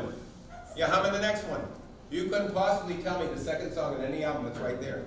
I say to kids, are you thinking about this line when you walk into the situation? They go, no, mister, it's already in there. Oh my God, it's neurological. You know why this works? 7 times 7 is what? Why do you know that? It's not interesting. Why do you know that? It drilled in, you can't get it out of your head. You can't get it out of your head. You're going to be on your deathbed. You'll be 93, you'll be incontinent, you'll have no brain left. You'll be in some flea bag hospice gasping for breath. You'll hear a little grandkid out in the waiting room doing her homework 7 times 7. Flat and and then you'll die. And you know that's true. So my thing is, if you can't get 49 out of your head, there's no way. Why don't we give kids with ADD step after step, that's the prep. Little by little, play the fiddle. No need to groan, I can start on my own. Inch by inch, life's a cinch. Don't move all over the place. Sit and learn with a happy face. Make a list, it will assist. Make a list. It will assist. Don't move all over the place. Sit and learn with a happy face. Don't call out, share the air. Don't call out, anger. Let it go, Joe. Let it go, Joe. Just stay cool, no need to blow. Let it go, Joe. Let it go, Joe. Just stay cool, no need to blow. I can't, I will, I gotta chill. And if I do, it's quite a thrill. If you get mad, don't do bad, just talk or walk. Talk or walk. Any issue a kid has, we come up with a rap. Yeah, it's amazing. I've had kids literally change almost on a dime when you come up with a rap for them. I used to do a weekly parenting segment on New England Cable News. You all watch that down there. I did a segment on this stuff. One of the on-air personalities, I won't even tell you who because he's still on the air. But a guy who's been around for like 25 years in New England. He came up to me the next week, came up to me, shook my hand, he says, thank you so much. Thank you so much. I go, what? He says, I can't tell you all the specifics, but as I drove home after the show last week, I kept saying to myself, if you talk in an angry tone, you'll live alone. If you talk in an angry tone, he said, I had the best week with my family I've had in 3 years. 2 years later, he still pat me on the back. You know, why does this work? One of the great experts in the field once said, the brain is designed to change in response to pattern repetitive stimulation. It's like 7 times 7. If you come up with a line, you do it over and over, it gets in a kid's head, gets in your head. I can't go to bed without make a list that will assist. I literally get up and I make a list. I can't find it the next day. I do write lists. I'm good with it. If I can find it, it's really helpful to me. You know? Now, a few years ago, I noticed that when I sang this stuff with the kids, it got in the brain fast. You know how you can't get a song out of your head? So I said, I got to create my own band. So I created a Charlie Appelstein No Bad Kid Band, and I put all the stuff I was using with elementary kids to music. I'll give you a little sample. First song I'm going to play is a big Grammy winner. I can't have I gotta chill. What kid doesn't have anger issues? It's a Grammy winner, my grandmother loved it. What kid doesn't have anger issues? They have anger, they get this baby once or twice. Again, this is a big Grammy winner.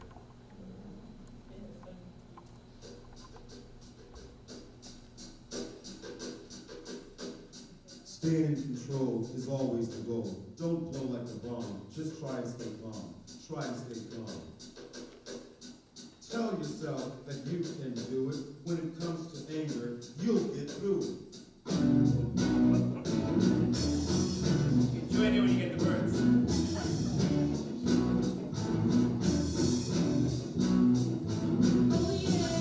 I will, I gotta chill. When I do, it's for my drill. I can, I will, I gotta chill. When I do, it's for my drill. It's hysterical. I've been walking, it should not be this much fun. You don't do this when it's happening. It's called pre-correction. You do it when it's in the car. You do it over dinner. You have fun, you know? Like I'll be playing cards with a kid. Let it go, Joe. Let it go, Joe. He says, just stay cool, no need to blow. Let it go, Joe. Let it go, Joe. Yeah. Okay, past that, you know? Just throw it out there now. It gets in the head. It's like 7 times 7. My biggest hit with kids, though, by far, is let it go, Joe. Kids gotta let things go. I walked into my bank last year. A lady grabs my arm. I go, what? I said, remember me? I go, yeah, preschool teacher down the street. Did the training last summer. She said, yeah. I said, you're going to like this, Charlie. I walked into my school last week. 4-year-old boy's melting down. 4-year-old girl runs up to him and says, let it go, Joe. He stopped yelling, looked at her, smiled, gave her a hug, and he was fine. I mean, it's hysterical. You know, sometimes big problems don't require big efforts.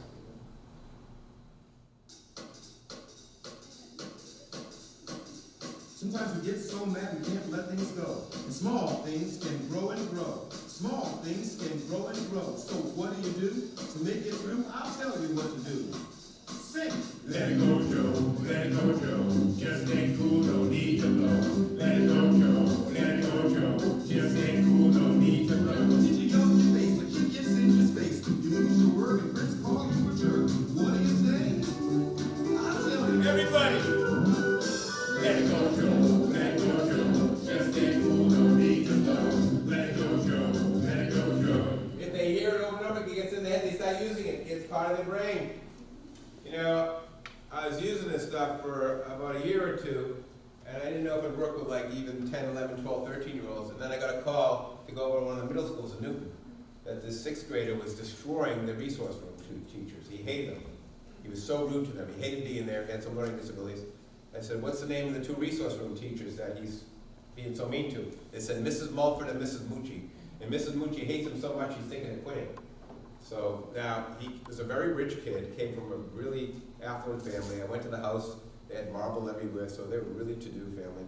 So I met with them the next week. I said to him, I had a nice greeting with him, then I said to him, Ben, repeat after me. Mulford and Mucci, say it.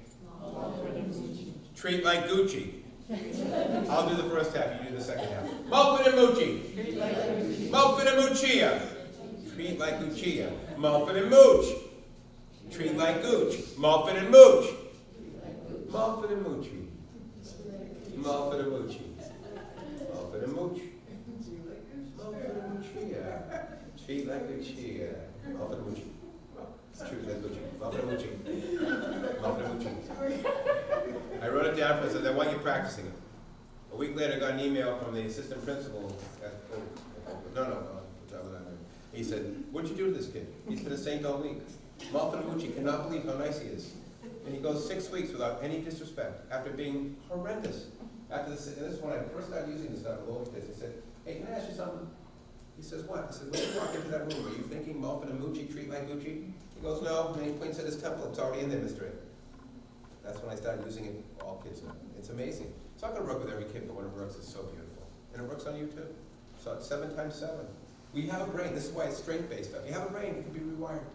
Simple little lines, and sometimes change a whole kid's life. I have evidence this big of where this has worked. And what's really fun about this stuff, is it can be very effective for you as a parent. I didn't even think about using this for parents or adults until about 10 years ago. I did a foster parent training 2nd year in a row. Foster mother comes up to me at the break and says, remember me from last year? I go, yeah, you had a big issue. What was it? She said, I was the big yeller. Ooh, I said, no, that interests me. I've been trying to get parents to stop yelling at their kids. What did you do? She said, oh, it was great, Charlie. I went home after your training. I sat my 3 kids down and we came up with, don't yell, gently tell. Don't yell. Don't yell. Don't yell. Don't yell. Couldn't get out of my head. I was singing it all night. By the time I woke up, it had become a Gregorian chant. Don't yell. Gently tell. Everybody. Don't yell. Gently tell. I got so excited. I maxed out my credit cards, refinanced my house, hired 4 of the greatest singers and musicians in New England to do our next CD. Parent Rhapsody, songs and musical mantras for successful parenting. And the first thing I did was go to Temple Shalom in Newton, Mass, where I was bar mitzvah. Heard they had a great choir. Went to a Friday night service. They were amazing. Weren't even Jewish. Then I went in the dressing room afterwards and hired them to sing "Don't Yell, Gently Tell" and 3 other songs. I have mothers and dads still emailing me to this day. Said I hate the song, but I've stopped yelling. You don't have to buy the CD. If you go on YouTube tonight, and put in "Don't Yell, Gently Tell," you'll see 4 months in a bed singing to a mother who's yelling at her kid in the bedroom. Don't yell, gently tell. So if you yell now and then, you want to stop yelling, all you have to do is hear this 3 times and never yell again. But you'll curse me the rest of your life, because it's literally impossible to get this out of your head. I guarantee it. I warned you now, you should leave now. You'll be singing all night, swearing at me. Swearing on that show.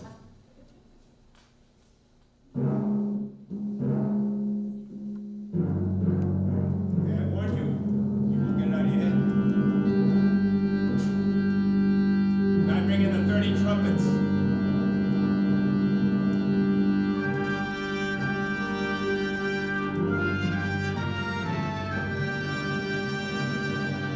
Don't yell, gently tell. Dad. Don't yell, gently tell. Don't yell, gently tell. Don't yell, gently tell. Don't yell, gently tell. If you do, you'll go to have a happy day. And if that's not your way, properly communicate what your kids grow afraid. Properly communicate what your kids grow afraid. Don't yell, gently tell. As they get louder, you get quiet. Come on, Mom, it's time to try it. As they get louder, you get quiet. Come on, Mom, it's time to try it. Don't yell, gently tell. Don't yell, gently tell. Hey, Mom, hey, Dad, your kids aren't parental. You've got to know them, developmental. And if you understand the stage, then you might not feel the rage. Understand each stage helps reduce your rage. You never laugh, it should not be this much fun. It gets in your head, and all of a sudden you're doing better with your kids, you know? And if you're having trouble with the routines that we talked about earlier, you're not really sticking to them, you're not having family meetings to figure out who does what, listen to this one a couple times.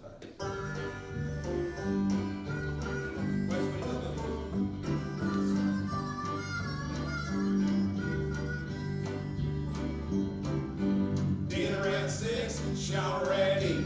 Bed at 9, 'cause it's getting late. Oh, kids need routines, just like hot dogs need their beans. Oh, kids need routines, just like hot dogs need them beans.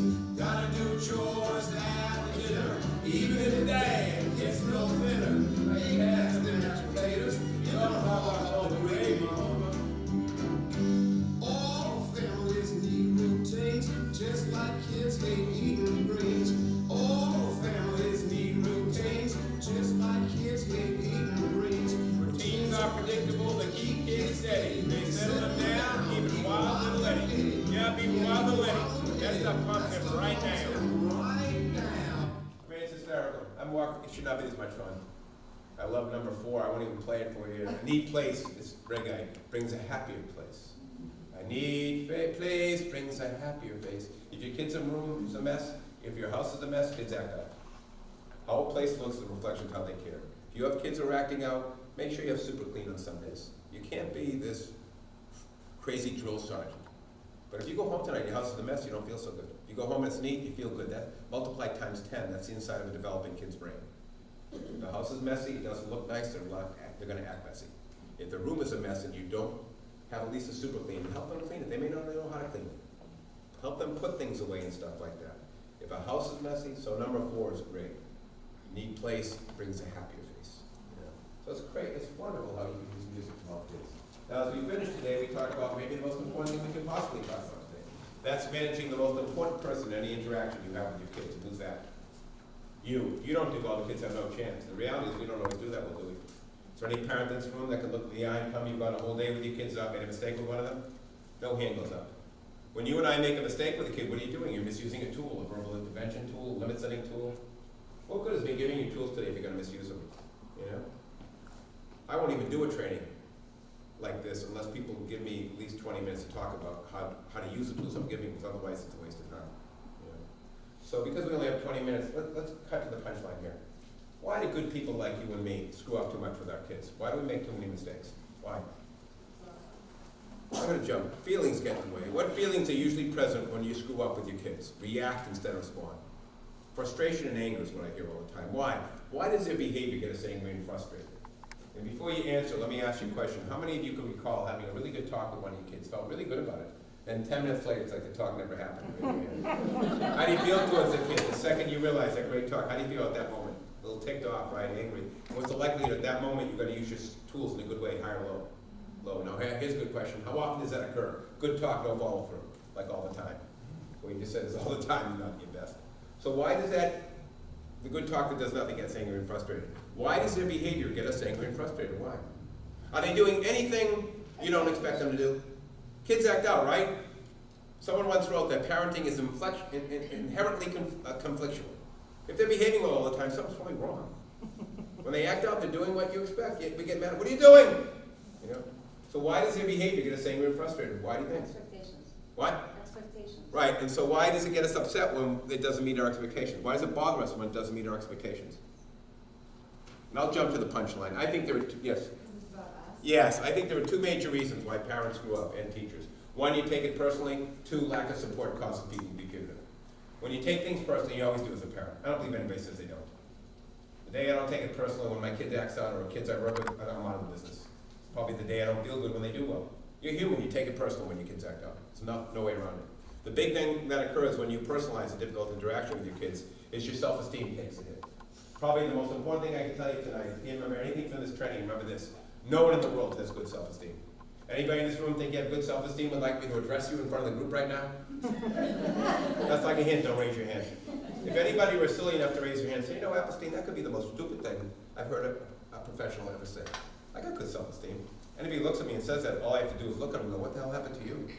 You looked so good last time I was in Westwood. What the hell? If I said that to anybody, would you think about anything else the rest of this night? Maybe get up and leave. And for the rest of your life, if you heard the name Appelstein, say, what a jerk, I hate the guy, embarrassment. That's an easy one. Say I could put your looks down in front of the whole group here and you can still learn from me. That's a crock, but let's go with it. How about this, you Mr. and Mrs. Good Self-Esteem? You go to work tomorrow. Boss calls you in first thing in the morning. Hey, I got to talk to you. I've had more complaints about your work in the last 2 weeks than I've had in the last 2 years. They're all saying the same thing. You're stupid. You have no people skills. You're lazy and you're arrogant. Frankly, I agree. You, bud, could be the worst professional we've had in the history of this agency. Now get out of my office and take a look at it. If any one of you heard that first thing in the morning, what do you think the odds are of using your tools in a good way? If you had a tool in your hand, you might go postal through the place. Now, I joke about this. I think we all have pretty good self-esteem. What do I point out with those examples? Is that self-esteem is incredibly fragile in all human beings, even when it's good. You could be having the best day of your life. You took a day off. You're at Hull. You're on the beach. You're having a great day. And all of a sudden, your cell phone rings. It's one of your colleagues from work. Hey, they're all talking about you. It's not good. It's not. You're shot. You're toast. Now, based on that dynamic, that self-esteem is fragile in all of us, even when it's good, you have to understand you picked the hardest avocation in the world, being a parent. You tell me if I'm wrong. When you're a typical parent, you suffer multiple hits to your self-esteem every day, right? Kid puts you down, kid acts out, get a report from school, kids are fighting, kids think you're terrible. Anybody here disagree you don't take multiple hits to your self-esteem as a parent every day? Now what happens to the typical parent when your self-esteem is hurt by your kids? You tend to react instead of respond. You say things you do that you shouldn't do. You punish, you get mad, you get grumpy, you yell. That's the bad news. Here's the good news. Or you put the marker in your head. Wait till the sucker wants to go out later. The sucker ain't going to see that mall tonight. Oh, wait till the sucker wants to go out this week. Sucker ain't going to see that. You know, so sometimes you stay calm, but you know who got you. You get your pound of flesh. You know, that's the bad news. The good news is something you got. To be really effective as a parent or a human being, you have to have what we call a strong observing ego. That's that little voice that talks to you throughout your life. This picture should be hanging every freezer top in America. If every mother and dad could see this in the morning, they'd yell so less. Teachers should put this in the staff room. The observing ego is that little voice that talks to you in your head. I've had this talk in my head 100,000 times over the last 10 years. Anytime I take a hit to my self-esteem, and I don't know if there's anybody, I quickly identify what I'm feeling, normalize it, make a point going, I'm pissed, I could kill this kid. She just embarrassed me in front of the whole neighborhood. Stay calm, stay calm. Behavior's a message. She's telling you something. You missed something. Something's going on here. Something's going on here. Stay cool, stay cool, stay cool. And then I say to myself, the big thing, and you're suffering a bad self-esteem injury. Key term is injury. If I have a cut on my arm, what's going to happen to it in a few days? It's going to heal. It's an injury, it will heal. Respond instead of react. I have millions and millions of people all over the world saying that every day. It's an injury, it will heal. Respond instead of react. 5 minutes from now, 2 hours from now, tomorrow, I won't remember what happened right now. At some point it's gone. Isn't it? Almost every bad interaction is gone at some point. It's an injury, it will heal. Respond instead of react. And respond means use the golden rule. It means don't say or do anything to your children that you wouldn't want said or done to yourself. We have a horrible double standard in society that says we can say and do things to kids we would never tolerate. Anybody here like being yelled at, put down with negative adjectives? Anybody here like being told what to do without a please or a thank you? Get over it. Anybody here like having bedrooms, seating assignments, clothing, rules changed on you without you say? So anything I just mentioned that doesn't happen all day long to most kids in America? After any interaction you have with your kids, I don't care how old they are, ask yourself, would I want someone to say or do that to me? The answer is no, you just reacted. Go apologize, do it less.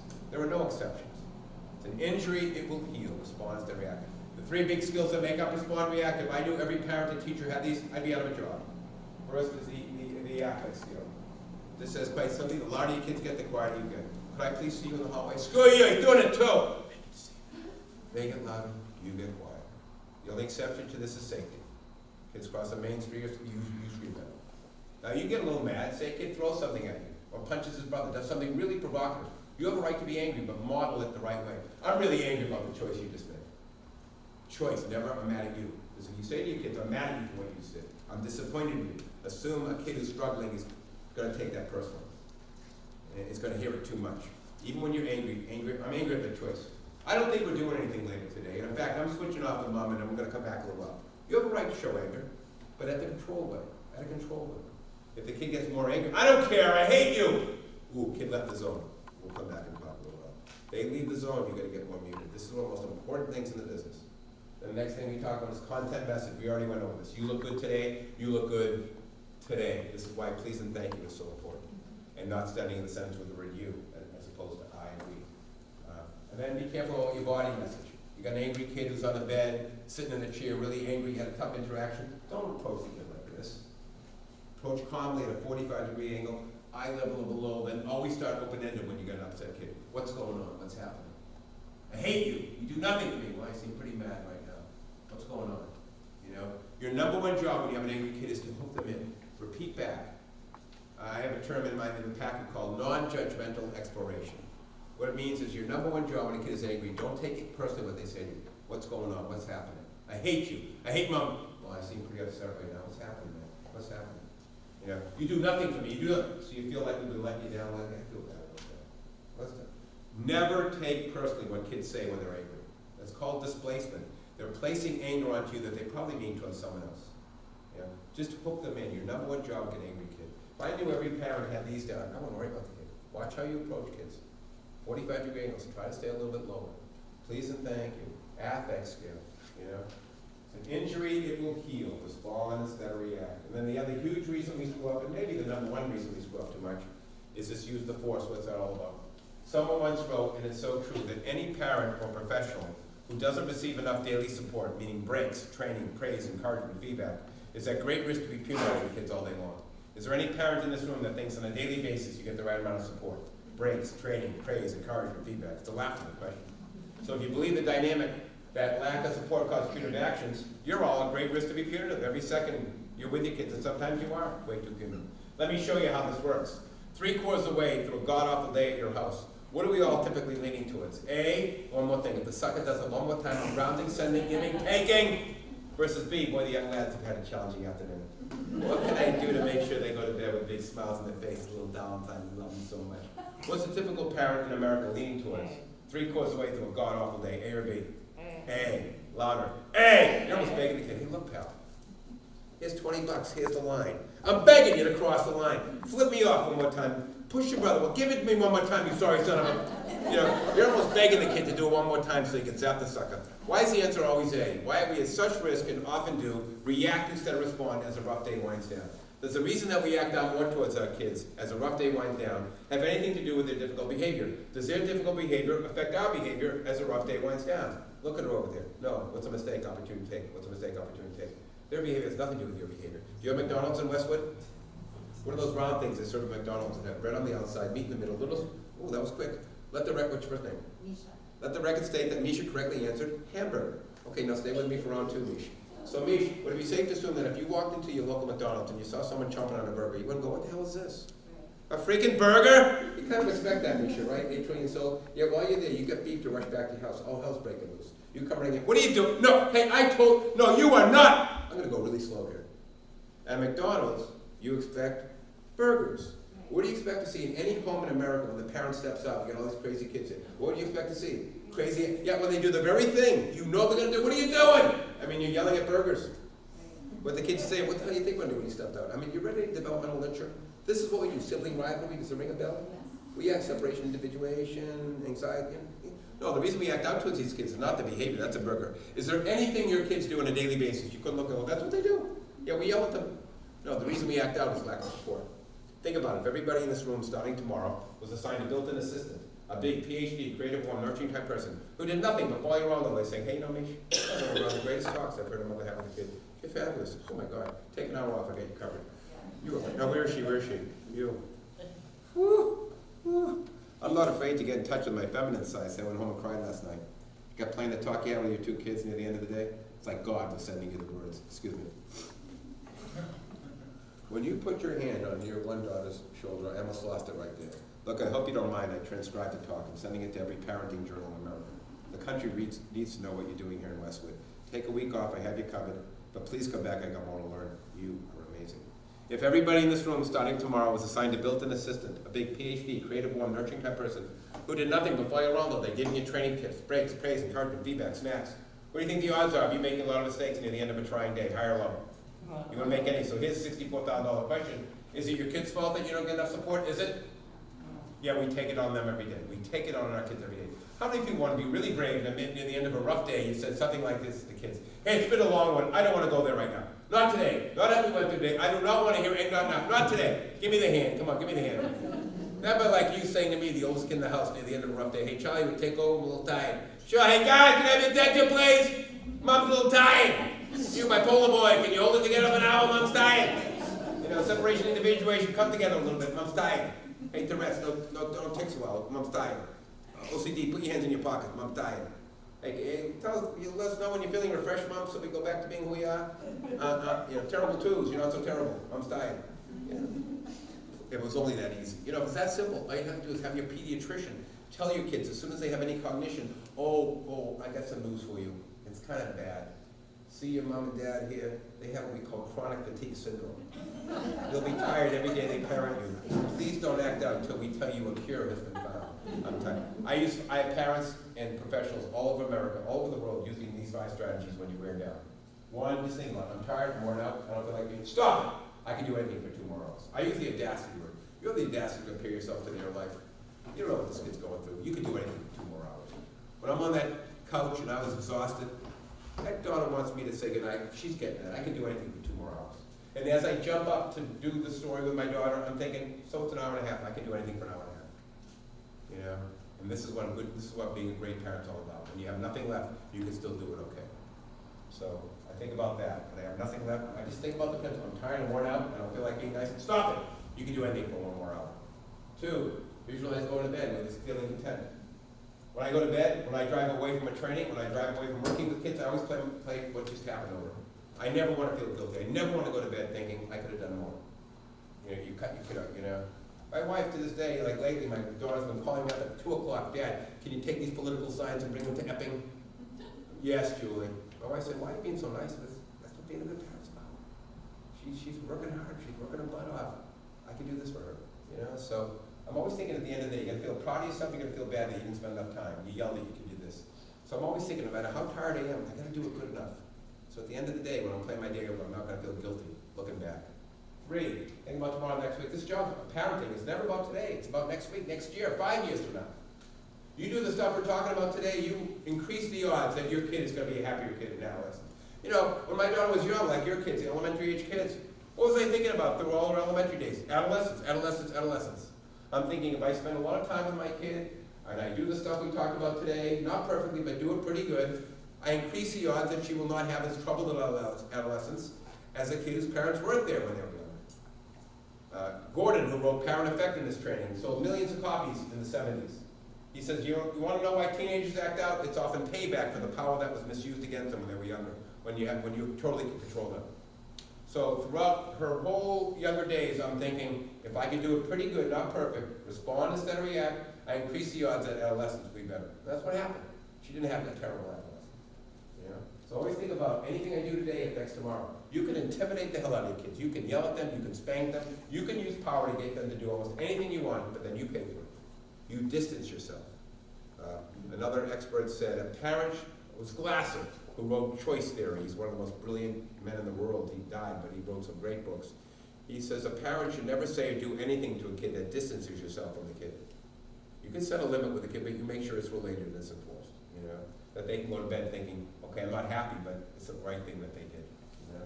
Or think about a master unit. Why is parenting just like a master unit? They say Hawkeye and BJ are operating 20 straight hours. They have nothing left. They're trudging back to the tent to finally get some sleep. Just as they get to the tent door, helicopter comes over the woods with a wounded guy. It's going to need 6 hours of surgery to save his leg. The Hawkeye and BJ take a look and say, sorry, man, we're going to have to cut it off. We're tired. No, they cuss, they moan, they wheel the guy in and save his leg. That's what separates a great parent from a mediocre from a lousy. Who, when you have nothing left, can respond instead of react when they have a big bedtime problem and you can't even see straight. I take great pride that I have to be at my best when I'm at my worst. You know? And the last but not least is, I think about the force. What's that all about? When I first understood this dynamic, that lack of support caused creative action, it became clear to me what we're talking about is the force versus the dark side. My great advice to all of you, you believe what I'm saying, that lack of support caused us to be punitive. I don't know how you cannot believe that. My great advice then is to walk into your house for the rest of your life and see a big dark presence waiting for you. And understand this dark presence will be with you the rest of your life as long as you're in a home where you're not getting enough support. That's all of you. What's your first name? So Kristen's going to go home tonight. It's going to be met by the dark presence like you all will. What's it going to do? Watch and wait, watch and wait, watch and wait. First few hours, Kristen's rapping with the kids, rhyming with them, slapping 5, you know, reframing, you know, and it's working. She goes, that Appelstein, I wish I heard him years ago. Oh my God, I wish I heard him years ago. Meanwhile, the dark presence is right there to be with all of you. It exists in every environment where staff, parents don't get enough support. First night, no problems. She's loving me, goes to bed with a big smile on her face. Halfway through tomorrow, when the kids come home, I start to wear off. Freaking guy. No one could be that nice. You know, he has 1 kid. I got 4 kids. You know, why do they bring these people in there? It makes no sense. You got to be tougher when you got 4 kids, because you got to come up with a way to put down what I'm saying, because you're dying to go back to some of your own reactive ways. So about halfway through tomorrow, Kristen, like all of you, will start dissing me, so you can go back to some of your old ways. It's understandable. So about 4 hours into tomorrow, when the kids are home, Kristen, like all of you, will make your first mistake. You'll react instead of, I said knock it off. You know, I tried to treat you nice, the way that guy said at the training, treat you the way I want to be treated, but evidently it's not working. So here's the deal, you can leave your sister alone and you can go to bed now. You understand me now? I've had it, you understand me now? Clearly Kristen just reacted like you all will. Within 5 hours of this training, you will all react. After dissing me, it's only natural, you will diss me, and then you will react after 5 hours. And every time you do, for the rest of your career, you react instead of respond. The big dark presence will get up, come over to you, go, good, Kristen, good. I like the way you just yelled at that kid. Didn't it feel good? Oh, yes, Doc Vader, yes, freaking Appelstein. School, look, the kid's still not doing what you said. That's it, you're grounded and you're not going on the trip. This move is so mean, so vindictive. Look, Kristen, take these papers. I want you to join the general training school. You have great potential to lead the army. You're a mean, restless, vindictive son of a.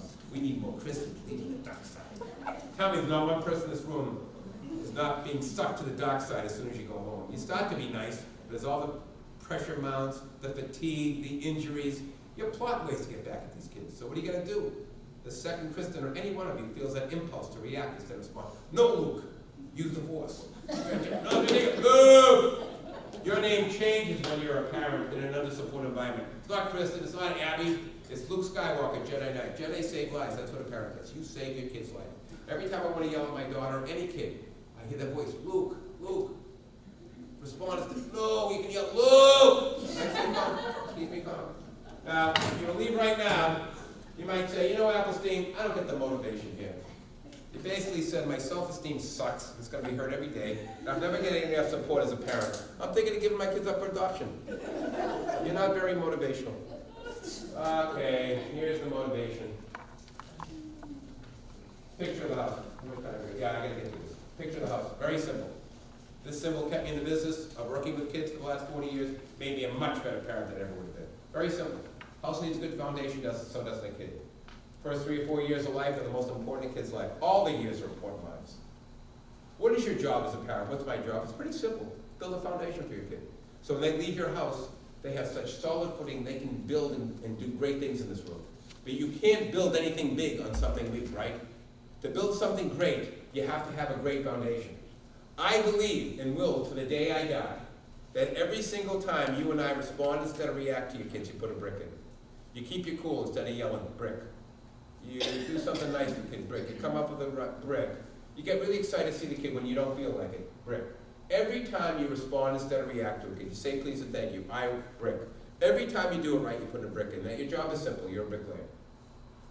20 years from now, your kid's gonna come back to visit, and they're gonna be doing okay. And they're gonna say, thanks, Mom, for believing me. You know, I had that rough year, thank you. Thank you so much. That 1 year was so tough. I was struggling this year, you were always with me, you know? Thank you so much. And then you're gonna say, I guess I put the bricks in. I guess I put some bricks in, you know? I never, ever, when I go to bed, judge my success based on how my daughter behaved that day, or the kids I'm working with. I like it, feels good. I ask myself one question every night I go to bed. Did I behave well? Even to this day when she's 19. Did I make my daughter feel pretty special? Did I do the stuff we're talking about today? You know, did I use the strategies in a pretty good way? And if I screwed up today, I apologize. The answer is yes, I put in bricks. I put bricks in. Bricklaying is a really hard job when it's freezing cold, isn't it? It's a hard job when it's not humid. But how does a bricklayer feel 6 months later when there's a beautiful house sitting in the foundation he or she ached over, grunted over? Don't you think the bricklayer drives by with his or her family and says, see that beautiful house? Wouldn't be there if it wasn't for me. Then you don't remember how much it ached, how much it hurt, how tedious it was. All you know is something beautiful is standing because you have the guts to show up every day. That's parenting. It's not always fun. You go through tough stages. These kids push your buttons. You don't have enough support. Your self-esteem takes hits. But every day you can go to bed saying, I did it pretty good today. Not perfect, pretty good. I put some bricks in that will be with this kid the rest of his life. And they'll be coming back years later and thanking you for the love and support you gave me. Don't judge your success based on how they're doing. Judge it how you're doing. Your best day as a parent could be a day kids acted up big time, but you kept your cool and you set some good limits. And the next day the kid's talking to you about something serious. Because that you passed the test the day before. Thank you for coming today. May the force be with all of you. Thank you.